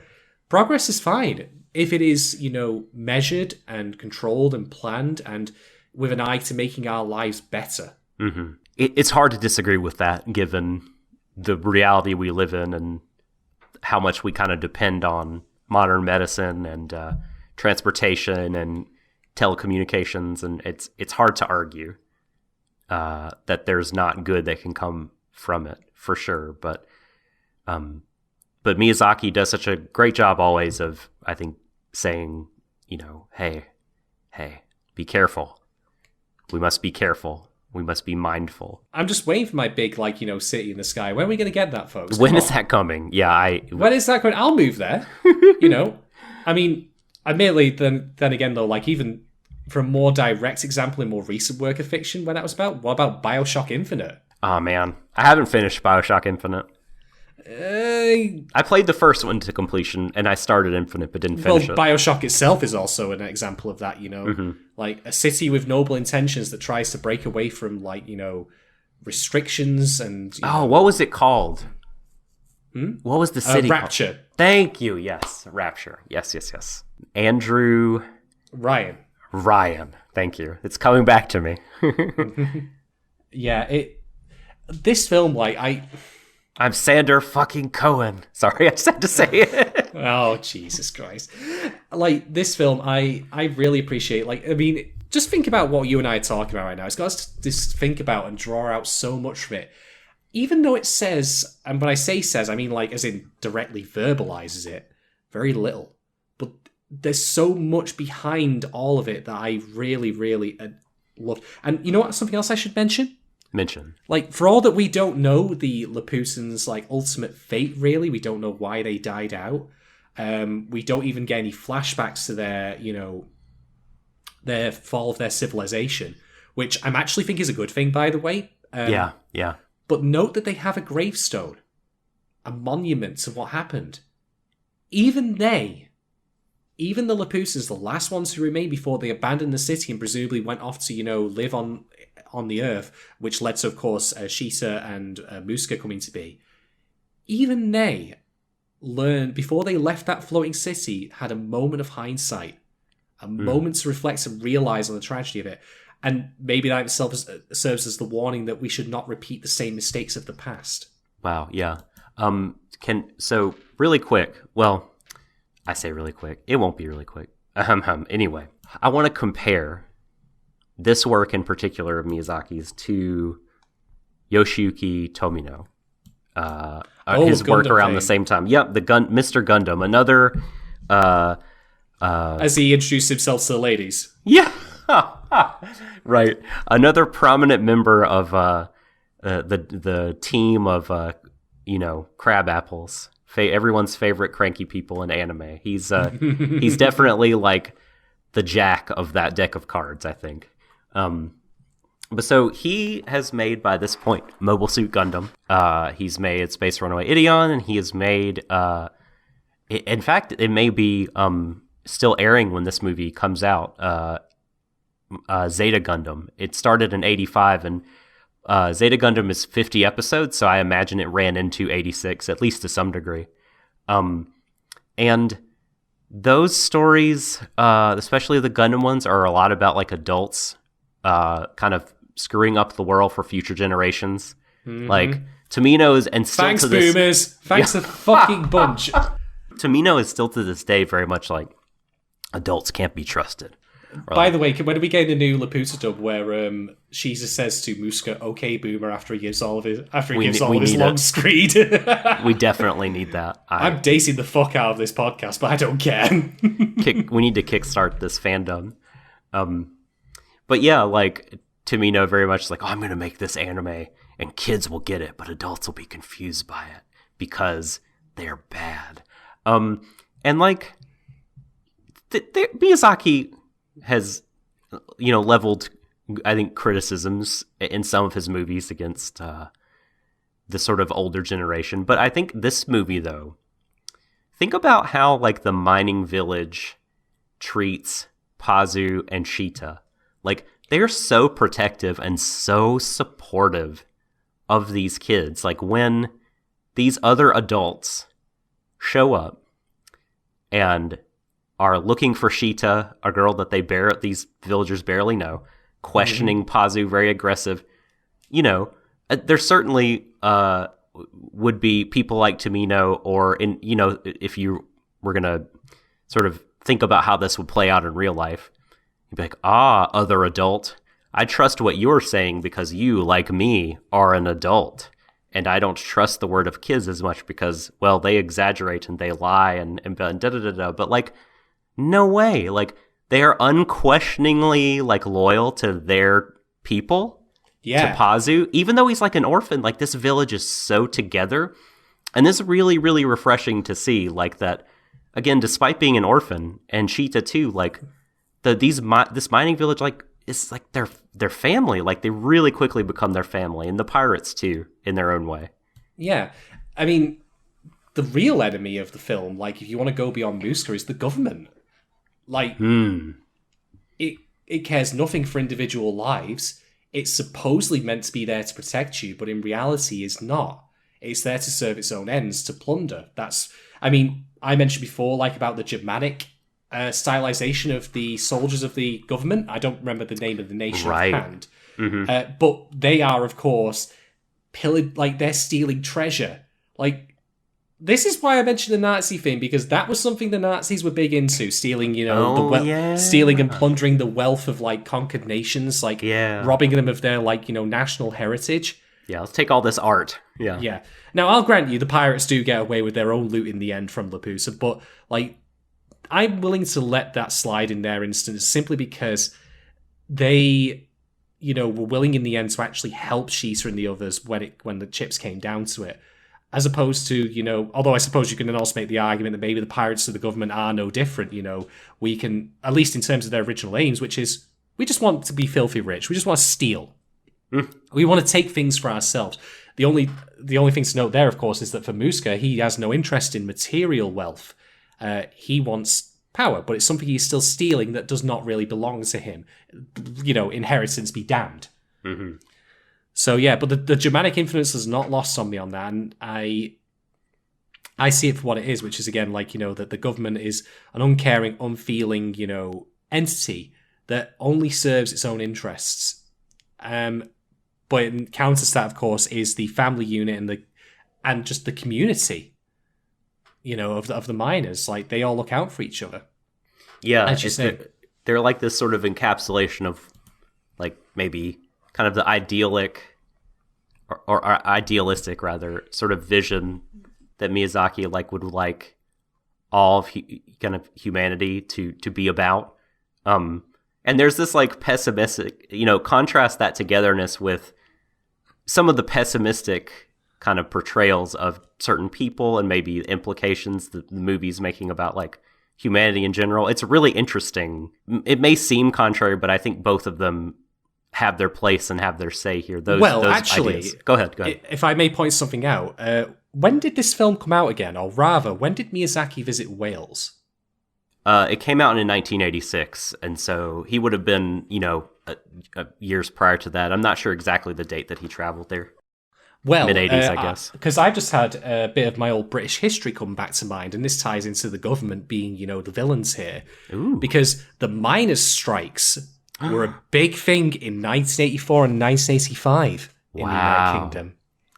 That cannot have escaped Miyazaki's eye. No way.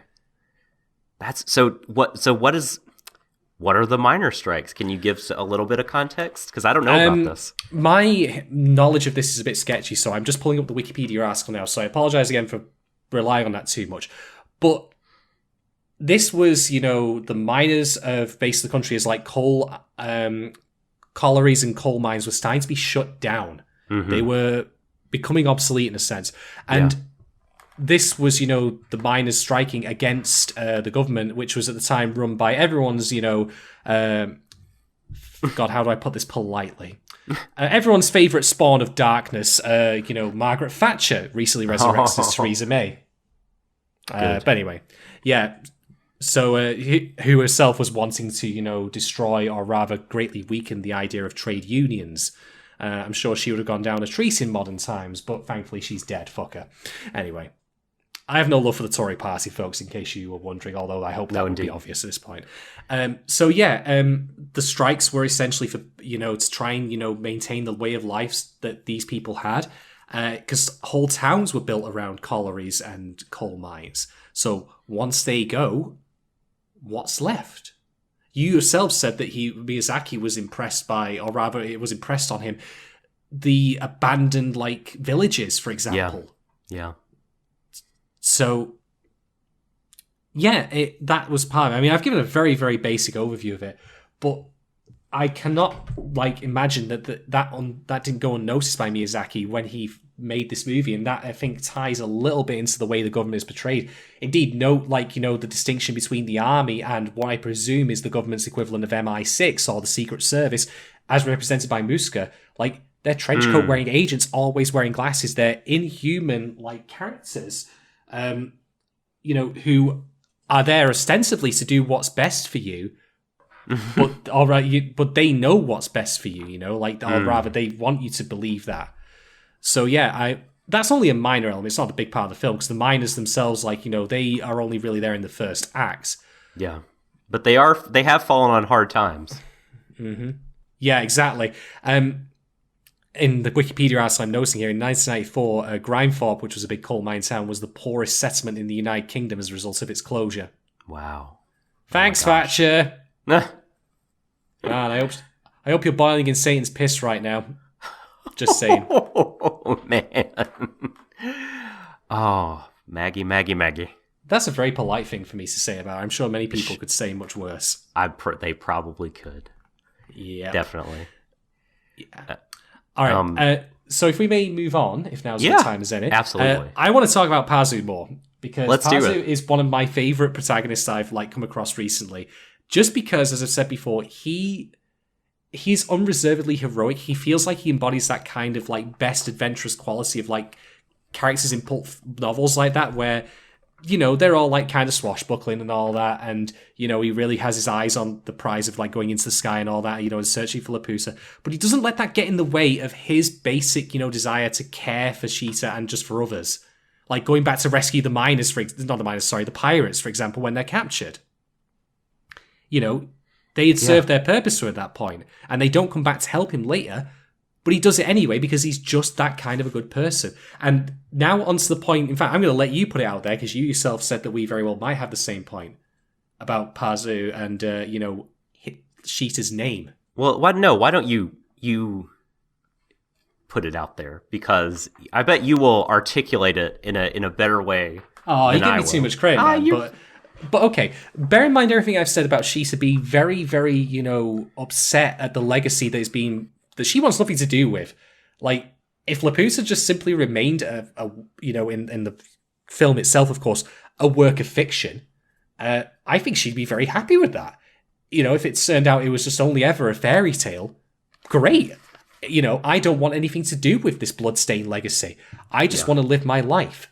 And the thing is, we learn that Sheeta is not her name. I don't know in fact, I have the article here. Why the hell am I not even quoting from it? It's a 4-word name, though. Lucisa Toel Ul Laputa, which is both her name and also her title, which is that she is heir to the throne. Now, Sheeta tells Pazu her name, her full name, that is. Does Pazu ever use it after that point?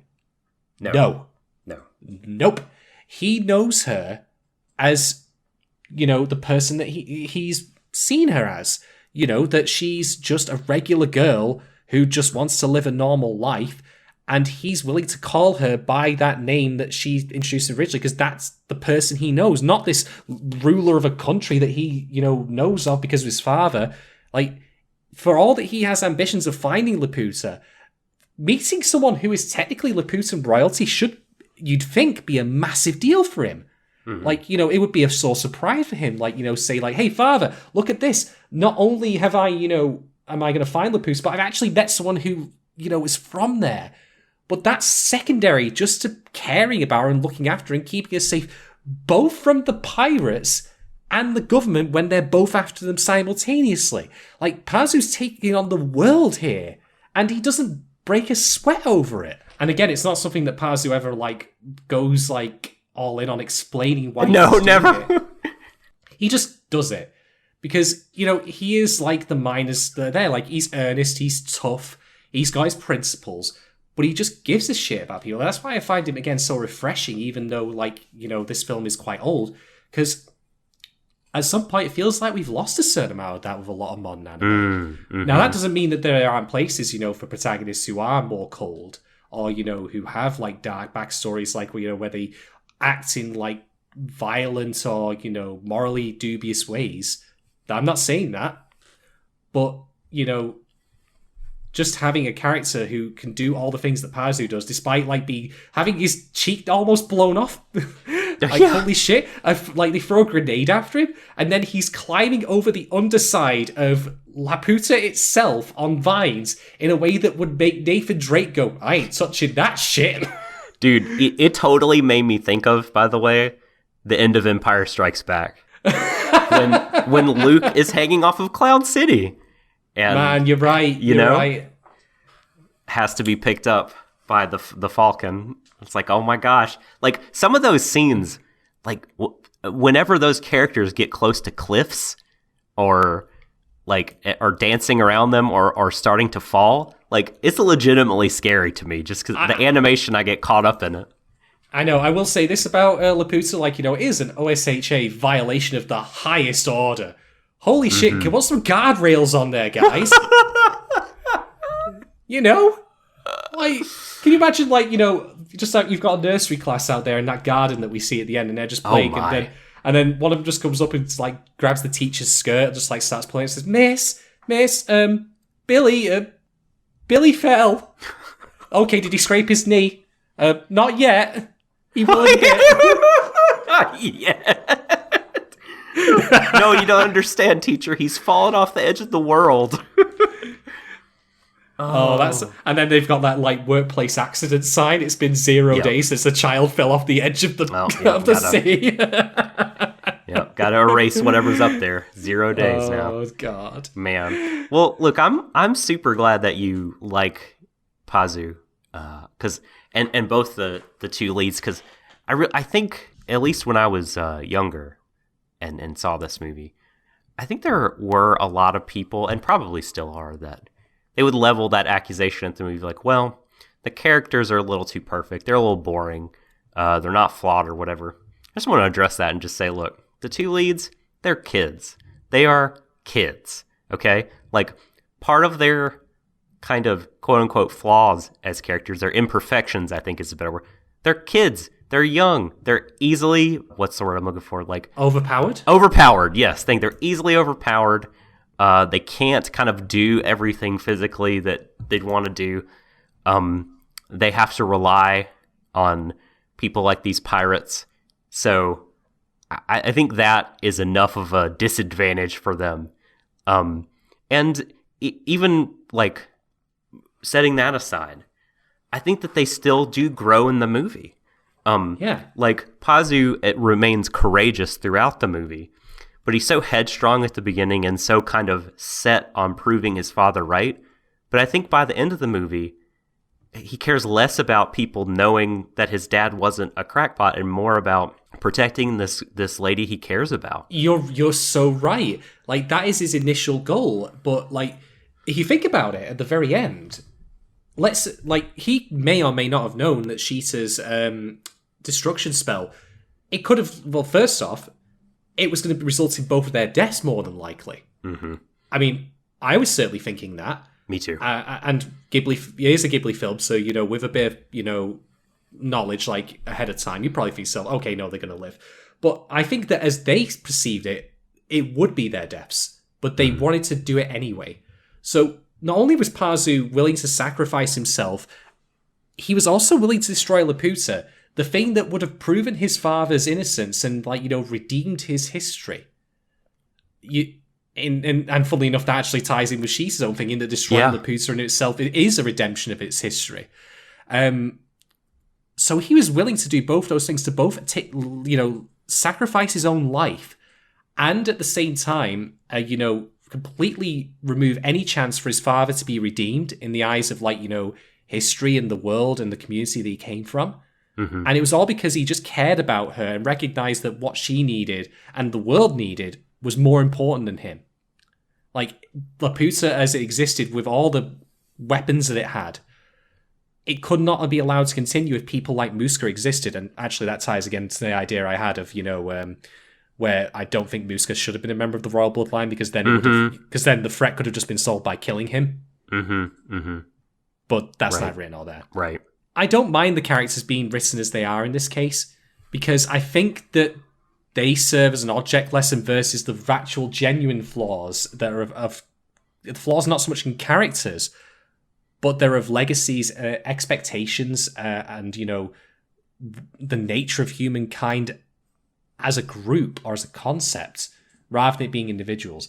And the thing is, this has been Ghibli's, like, métier for a long time, of having, like, child characters who themselves are kind of virtuous, and, they've not got, like, deep character flaws or anything that they necessarily have to overcome. I mean, I can, for example, point to Ponyo or Princess Mononoke, or even, say, for example, My Neighbor Totoro. Like, the characters are kids. Mm-hmm. Like, they're not at the point where they can have deep character flaws like that, really, I would argue. Right. But instead, it's more a question of, like, a lot of Ghibli films, which is innocence and purity of being young in that sense, versus, like, the adult viewpoints where that has been lost, and how it's that should win over in the end. The loss of innocence can affect people in different ways, and there's a healthy way to come through it. And I think that, sort of talking about character growth with Shita, I think Shita, it's easier maybe for some people than Pazu to track, okay, like, here's a character that has sort of visibly before my eyes again grown up. Visually we get that because her, early in the movie she's got the pigtails, and then they're shot off with a gun. So she sort of gets the traditional, like, cutting of the hair to symbolize, like, shedding away of childhood and innocence to maturity. So that visually is going on, but she really, like, you said in the beginning, she's very timid and very much like, I just want to get away from these things that I don't like this about my past. But she's dragged back there against her will, but then while she's there, she could have kept running, but she really does confront it and call it out for what it is. Yeah, in fact, like, take her actions when she manages to break away from Muska and get the stone away from him. She at that point has no idea that Pazu is even still alive. And sure, we've seen him, like, pull off the most miraculous shit to try and actually get to her. Like, against all adversity, bearing in mind that, gravity is a cruel and uncaring mistress. But, like, she doesn't know. So she gets the stone away. And she gives it to Pazu when she finally meets up with him and just says to him, get rid of it. That, like, nothing else matters. Like, she's taken her steps now to finally cast herself off of that legacy, but also at the same time just to recognize that it can't be allowed to continue, rather than being the timid person she was previously. Even if, that meant that Muska might end up killing her. I love that they love each other. Like, these are two characters that love each other. I think yeah. And it's just, I love their, like, kind of twirling in each other's arms, the way that they hug and hold each other and hold hands and they talk to each other, and the way they share laughs together. It's so wholesome and wonderful and beautiful. And it really gets me, man. I love it. It's great. It's so pure, honestly. It's just so joyous. And, I think that scene when they finally arrive on Laputa and in the garden at the exterior section where the glider is, and they just laugh and fall into each other's arms, like, that just goes to show that the city itself was not irredeemable. Like, that there were probably people a lot like that who enjoyed, like, the harmony of that setting and, like, for what it was and just the beauty of it and just the beauty of each other. And it's done in that kind of Ghibli kind of innocence way where it never gets goes too far or anything like that. It is just pure love. It is just pure, genuine, like, love of the most wholesome kind, and it's great. I love it. Yeah. May I talk about something that I have termed in my outline hiddenness. Oh, go on. Yeah, Laputa's hiddenness is significant. And this is something you might disagree with. I think this is one of those things that I've not really gleaned from what Miyazaki has said or what I've read about the movie. It's just kind of a way that I read it that I think is interesting, and you could take it or leave it, but let me just posit this. So you have this storehouse of vast knowledge and technology in Laputa that after a certain point in time has been pulled away from humanity. And it's been either so long or it was never known about widely to begin with, such that it's not really a common belief. Like, people aren't going around thinking like, and yeah, Laputa, it's hanging out in the sky. We definitely know that. Like, you know, Pazu's dad people thought he was crazy because he thought there was this castle in the sky, right?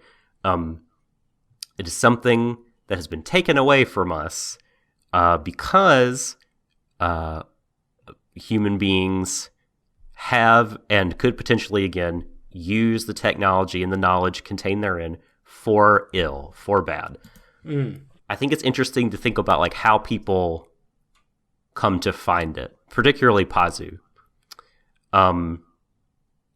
It's real when we eventually see Laputa, but there's not really what you call hard evidence for it, at least evidence that can't be disputed. You know what I mean? Other people saw his dad's photo, I think. Yeah, and they did. The drawings, it didn't matter. They didn't believe him. It's just something you could dismiss. You got the girl that fell from the sky. People probably could come up with 1,000 different reasons why she's saying that, because he's the only one that saw her. She's an amnesiac, and she's misremembering things because she hit her head. That's what she thinks. But it'd be like, I would probably be a little skeptical myself. Indeed. So there's no definite, oh, well, this means Laputa exists kind of singular piece of evidence or body of evidence.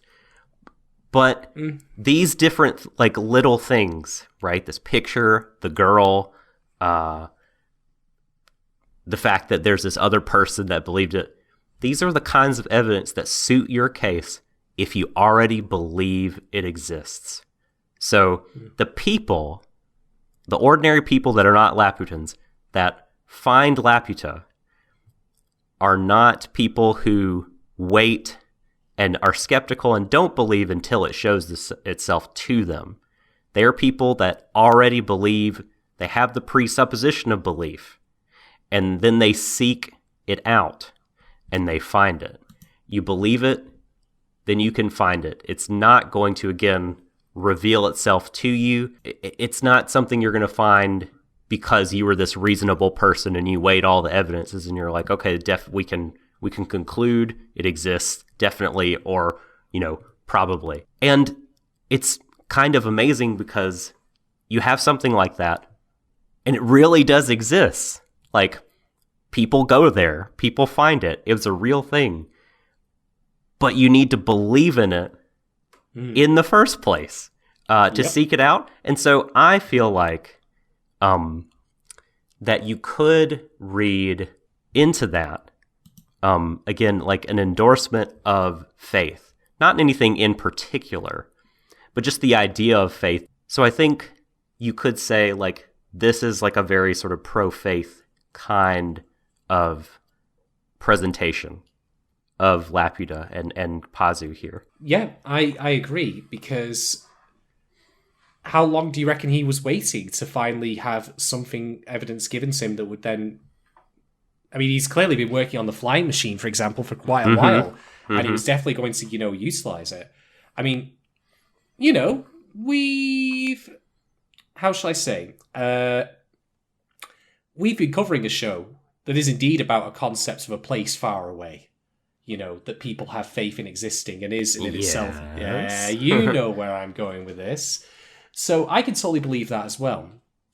But I think that, much like Vinland Saga, funnily enough, and predating it by quite some time, faith and, the desire to find a place and all that, that can be a good thing. Mm-hmm. But at the same time, one should, not let that stop you from, doing what's right in the here and now. Totally. Oh, yes. 100%. And, there are, a potential counter-argument to what I'm saying is, well, film's not really about that because you have these characters that actually know it exists because they lived there. But for Pazu, I really want to focus on kind of his mind, his sort of epistemology and his belief regarding Laputa. There's no way he can know just because these two people versus a million other people that say, no, it's not real. These two people are like, yes, we've been there.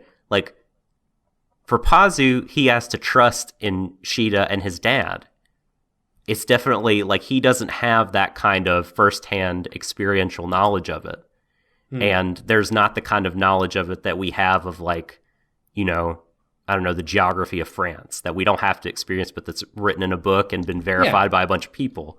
So I think it still is required that he believe in it in the first place to eventually get there.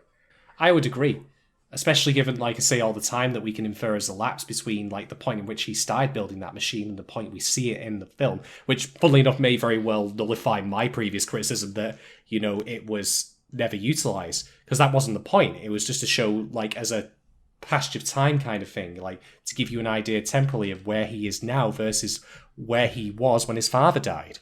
Mm-hmm. So yeah, no, I agree with you. I've got nothing more to add to that, really. I don't think that people have to agree or see that in the movie. Again, I think this is a canvas from which you can glean so much. And this is just something that I took from it on this particular viewing. I hear you, absolutely. I have a couple of smaller things I want to talk about. Also, we should probably talk about the pirates, of course, as well, because we haven't really actually discussed them yet. No. But I'll just mention a couple of things. I found it really, really neat that Pazu is given 3 gold coins by Muska when he, of course, he himself doesn't do it, but Shita says, look, just let Pazu live and I'll do what you need to do. As a miner or someone who, has worked in mines, he literally holds one of the most precious metals that there is, apart from the fictional one of the film, which powers Laputa and is also found in that underground cave with the uncle. And it just goes to show, it's, again, a small microcosm of the entire film's idea. The gold here, it is a raw metal that has been made into these coins, but it is blood money. That those coins are blood money used to pay Pazu off as a reward for service, quote unquote. But there are plenty of other coins out there in the world, probably the same shape, that you can use legitimately. It's not a question of money itself being evil, but rather how it is used here. And it, again, is a part of that whole idea of technology or economy or currency. It's not bad inherently, but it's how we use it that is the real question. Yeah, 100%. I also really like the film's use of verticality, because we actually, we start ground level and then we actually go underground and then we come back up again. There's something really fascinating to me about how it treats that, where Pazu, that's why, all you said, for example, about Miyazaki, being inspired by the miners, there's a very clear contrast of the people who live on the earth versus the people of Laputa who live in the sky. That they're the down-to-earth kind of people. No jokes aside. But, that, for all the simple lives that they lead, they're the ones who do care. The people who lord over us, or who did lord over us in Laputa, they're not here anymore. They were not the angels that you might otherwise think they are. And the verticality, with that sense of them going underground, then coming back up again, only to take to the skies. I really just appreciate that. It feels like a kind of subversion of what you'd think. No, we're going underground for a bit and seeing all the wonder that's under there as well with the mineral in question, in the cave, the stars that appear in there, which also gave me a flashback to Final Fantasy VII and specifically what's Bugenhagen's Astrodome? I don't know what it's called, but the city. The observatory. Oh, no, right, yeah. In Bugenhagen's home in Cosmo Canyon. Yeah, I don't remember what he calls it. But yeah, like, I thought it was just a really, really neat way of, like, having that tied into the film's actual, like, pacing and arc and all that. Yeah. It's good stuff. All right, so let's talk about the pirates. I firstly love the anarchic way in which the pirates act. I think it's fantastic. I was getting some very strong... I mean, you mentioned Castle of Cagliostro before. Yeah. I was getting some really strong Lupin vibes from this and all the good ways with them. And again, like, you know, I think the film is really, really good at, like, having this shift where Pazu is fighting both them and the government, and then suddenly they're on his side. They have, like, you know, a heel turn. They, you know, gravitate towards the side of the good guys. Mm-hmm. Because unlike Muska, the pirates only want to steal material wealth. They're not interested necessarily in hurting people.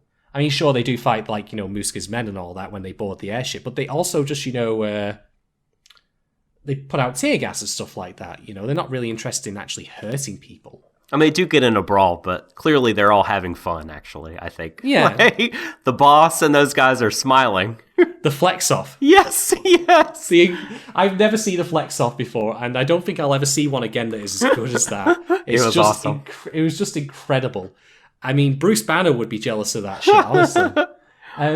But yeah, like, they are initially portrayed as the enemy, but their crimes, whatever they commit, are minuscule compared to Muska's, the real evil of Muska, wanting to snuff out human life and just wield power for its own sake.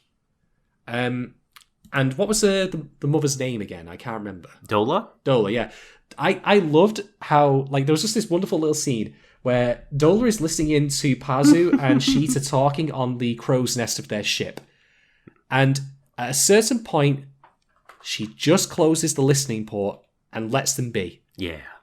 I thought that was really, really sweet, because that's the point where she transitioned from listening in to them, you know, like, she stops treating them as, like, people to extract information from and starts treating them as actual people and respects their privacy. Mm-hmm. It's so good. It's awesome. I love Dola. Love her. Such a softie at heart. She is. Like, even, like, throughout comments throughout the film, like, about, like, hey, the boy has become a man and all that. Like, there's a heart of gold buried beneath there. It's just that, you know, she just wants to steal stuff in the meantime. But yeah, like, I really, really liked her. I liked how she, like, the film so subtly shifted from being villain to hero as time went on, and which they still got a payday in the end. Yep, they did. Did you think about Askeladd? There's far less complicated feelings about Dola than Askeladd. I mean, although now you make me think of Ghibli. The bling part when they're on the ship, and then versus when the pirates held up there, but that's a same energy moment. If I've ever, that is, yes, it is. It is. You're absolutely right. Oh my god, yeah, no, they are great, and they provide the film, like, with a lot of, like, just complete nonsense, like, you know, like, all the action, like, that goes on the ship, for example, the fight scenes, which they all do really well. It's Ghibli. What a surprise that the fight scenes are well made. But they have that kind of, like, anarchic energy to them that I really, really enjoy. Yeah, I loved the train chase, the train/tank chase scene. That was incredible. Where, like, the tracks in the cliff are, like, falling away behind people as they go across the tracks, and, like, I thought this was definitely, like, I think the car chase in the Castle of Cagliostro is sort of lauded as Miyazaki's best chase scene, and it's definitely probably that, but this one is not a million miles away. I thought it was really excellent, and worthy of being in that class. And the pirates are part of that. The pirates also, I'm sure you noticed and appreciated that they employed Dr. Eggman Sr. I come to make an announcement. Shadow the Hedgehog's a bitch-ass motherfucker. Oh my god, ship. Yes. You may be thinking, no, wait a minute, subtle doctor. How do you know that this Eggman is a doctor? He might be Mr. Eggman, but I submit to you that He's probably, no, definitely a doctor of engineering, else how could he work on this magnificent airship? The Tiger Moth. Yes. Which has this, like, what's the noise it keeps making? It sounds like chirping gerbils as it flies. No, they were great. Yeah. I otherwise don't have much else to add really about the film that I've not already gushed over, but I mean, if I could just take it away from doing deep analysis for a moment and talking about themes and ideas, I don't think there was a single solitary second of this film that I was not deeply entertained by it, or, you know, feeling some sort of like tension or investment in the drama that was happening. Ghibli's films, for me, they're always wonderful little fairy tales. Like, they whisk you off, not necessarily to fantastical lands, but to an almost kind of like innocent childhood state again, where you can believe in things like, you know, giant cuddly, like, you know, Totoros or cat buses, or, you know, that you can beat this little girl from the sea, or, you know, all sorts of things. Like, you know, there's a wonder to them, and a genuine like excitement and passion for the fantastical, and they're all good in their own right for doing that. But what I appreciate about this film so much is that it's willing to do that, but it's willing to temper that a little bit with some genuine, like, weighty ideas of, like, you know, how we conduct ourselves when we build, you know, great feats of engineering and technology, that we should never allow it to, you know, snuff out the, you know, the flame of humanity, so to speak. Like, it goes a bit further than the others I've seen. Like, to go back to Totoro, as much as I like that film, Totoro's role in that film was not to impart a lesson to us or, you know, cause us to ask questions. He was there as basically a guardian spirit for the kids in that film. You know, a nice warm comfort blanket, and certainly watching Totoro do all the things that he does, including the rain dance and all the cat bus stuff, is just delightful. I'm certainly not saying they aren't. But this film manages to have all of that, and it has even more to say beyond that, which is why, for me, it feels like probably the best Ghibli film I've seen thus far. The original and still the best. So this is like honey to my brain, music to my ears, because let me just tell you again, this movie is underappreciated, and also I feel sometimes unfairly maligned, in fact, for being long and slow. I don't believe that this film was slow for a second. The pacing in this was perfect. Like, we had the moments of downtime that we needed, but when the action was going, it was going.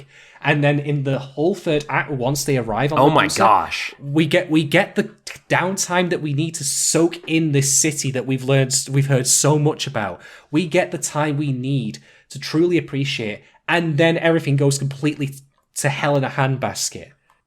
It just gets better and better and better. I can't believe that people would think this film is slow, because let me direct you to the Anime News Network. I will fight you. I'm rolling my sleeves up right now. I will take to the streets and I will hurt someone. So I kid. Of course. No, I know. A while back they did. This is before I moved to Tennessee, but I think it was the 2010s maybe. Early. Well, we're in the 2010s now. What I mean to say is, I think 2010 or 2011. They did a podcast, the top 10 anime of the 1980s.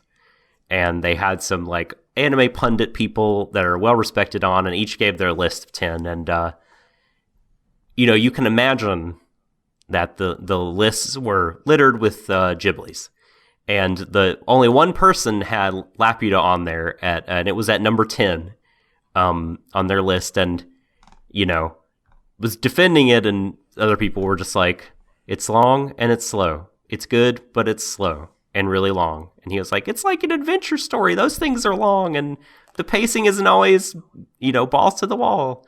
But that does not align with my experience of watching the movie. I mean, you may think in the beginning, in the first act, when it's very homey and very much about the word, you might think you know what, it's a little slow, but I didn't find it to be, but that's where I can understand the criticism. Once you get to the second act, for me, just, I mean, for me, all the way through the movie, like, I'm kind of wrapped up in it and enthralled. I wouldn't even agree with the first act when it's being homey is slow, because, as I say, the opening couple of minutes of this film prior to the opening credit sequence, not only are they, like, have we got, like, the fast-paced, like, you know, chaotic, like, jumble mess of action that makes Ghibli great, but we have the questions that the audience are primed for, like, who is Sheeta? We don't even know the name of at that point.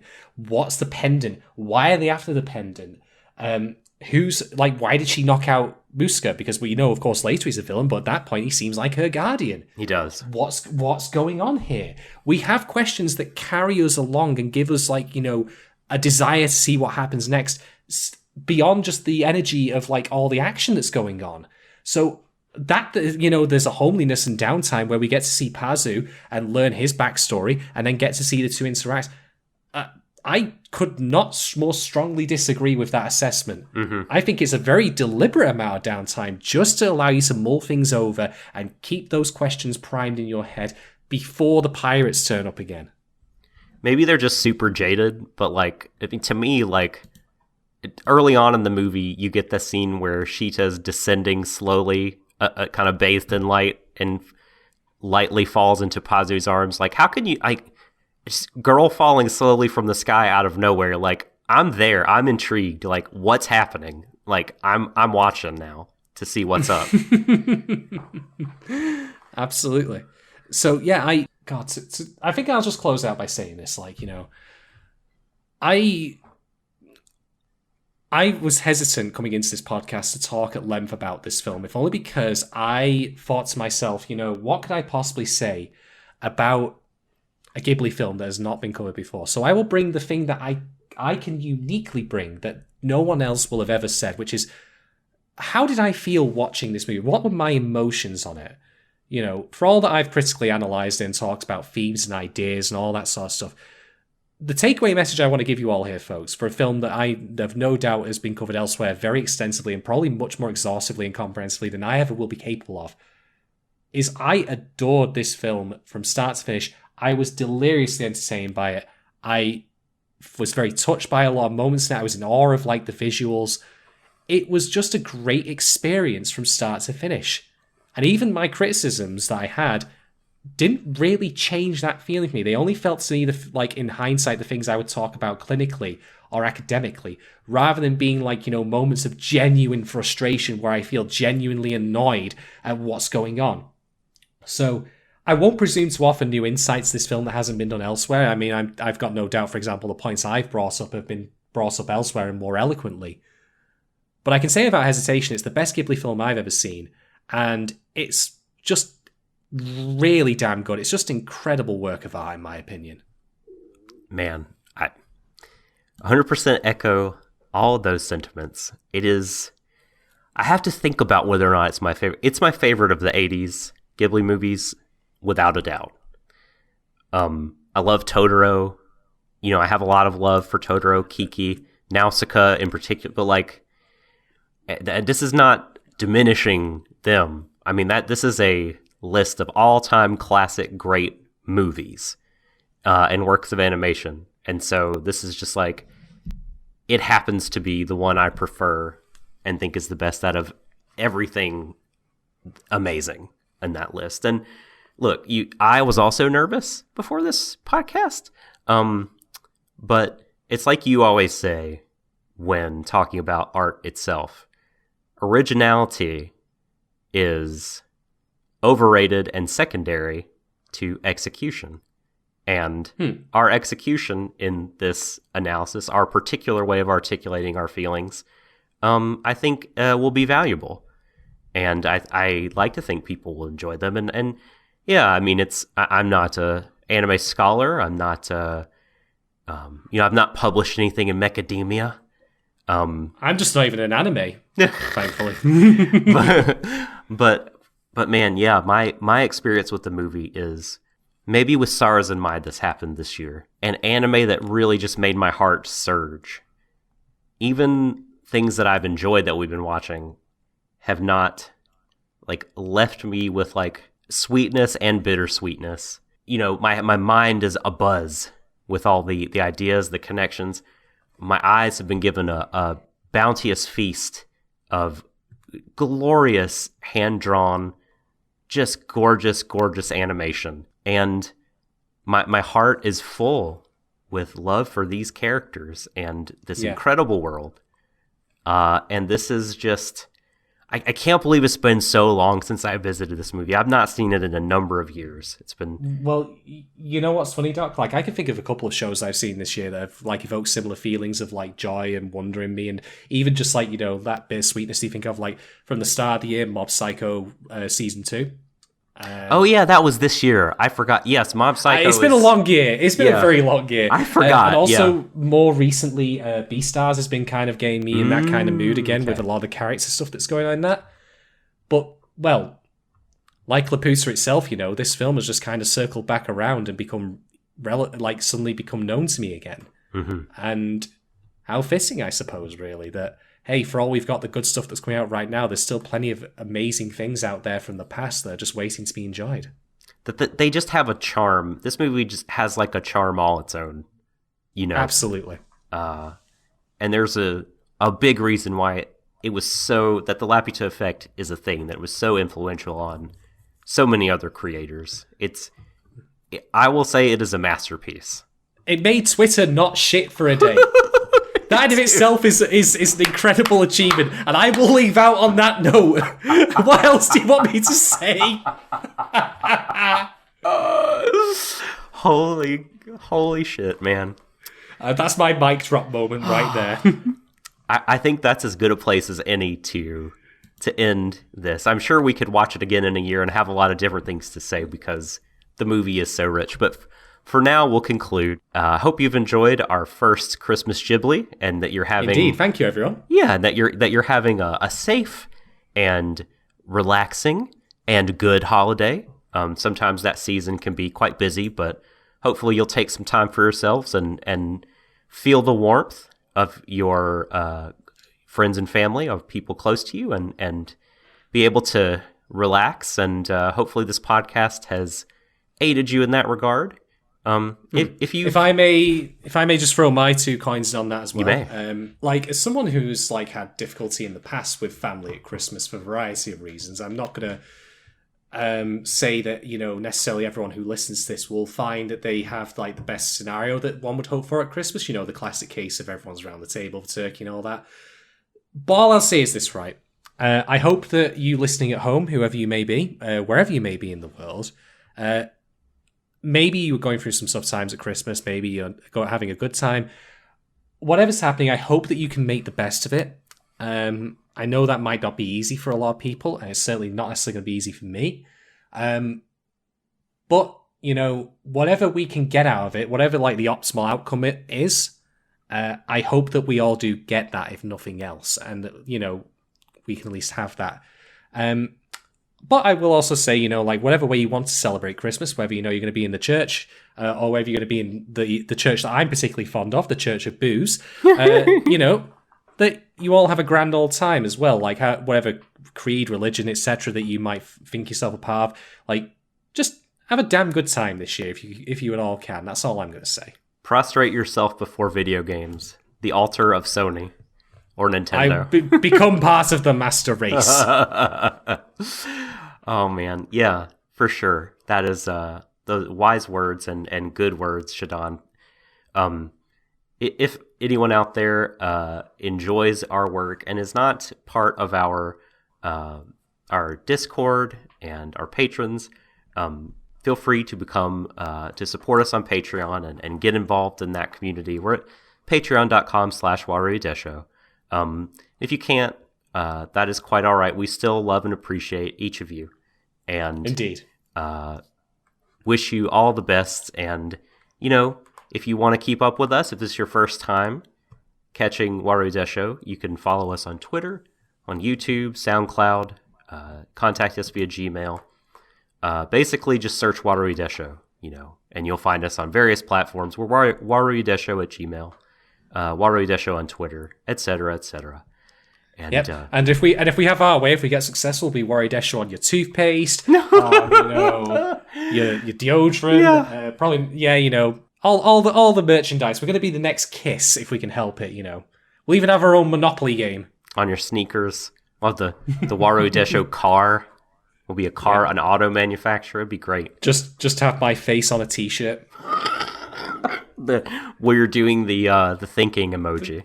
That is the Christmas gift that keeps on giving, by the way, folks. Hopefully that will not come to pass if I can all help it. But yeah, do feel free to check us out. And if you've enjoyed this podcast and want to help us in a way that may not involve getting into Patreon with us, feel free to leave us a comment, a like, and subscribe, all the usual good stuff wherever you may find this. It helps our discoverability. But I think I can safely say on Doc's behalf that we will indeed be covering another Christmas Ghibli very soon, if I'm not mistaken. That's right. This is only the first installment of the Christmas Ghiblis. There's more to come. So stay tuned for that. And until then, everybody, happy holidays, Merry Christmas, Merry Mega Christmas, and embrace each other. All of you, everyone. To the ends of the universe. All the best, everyone.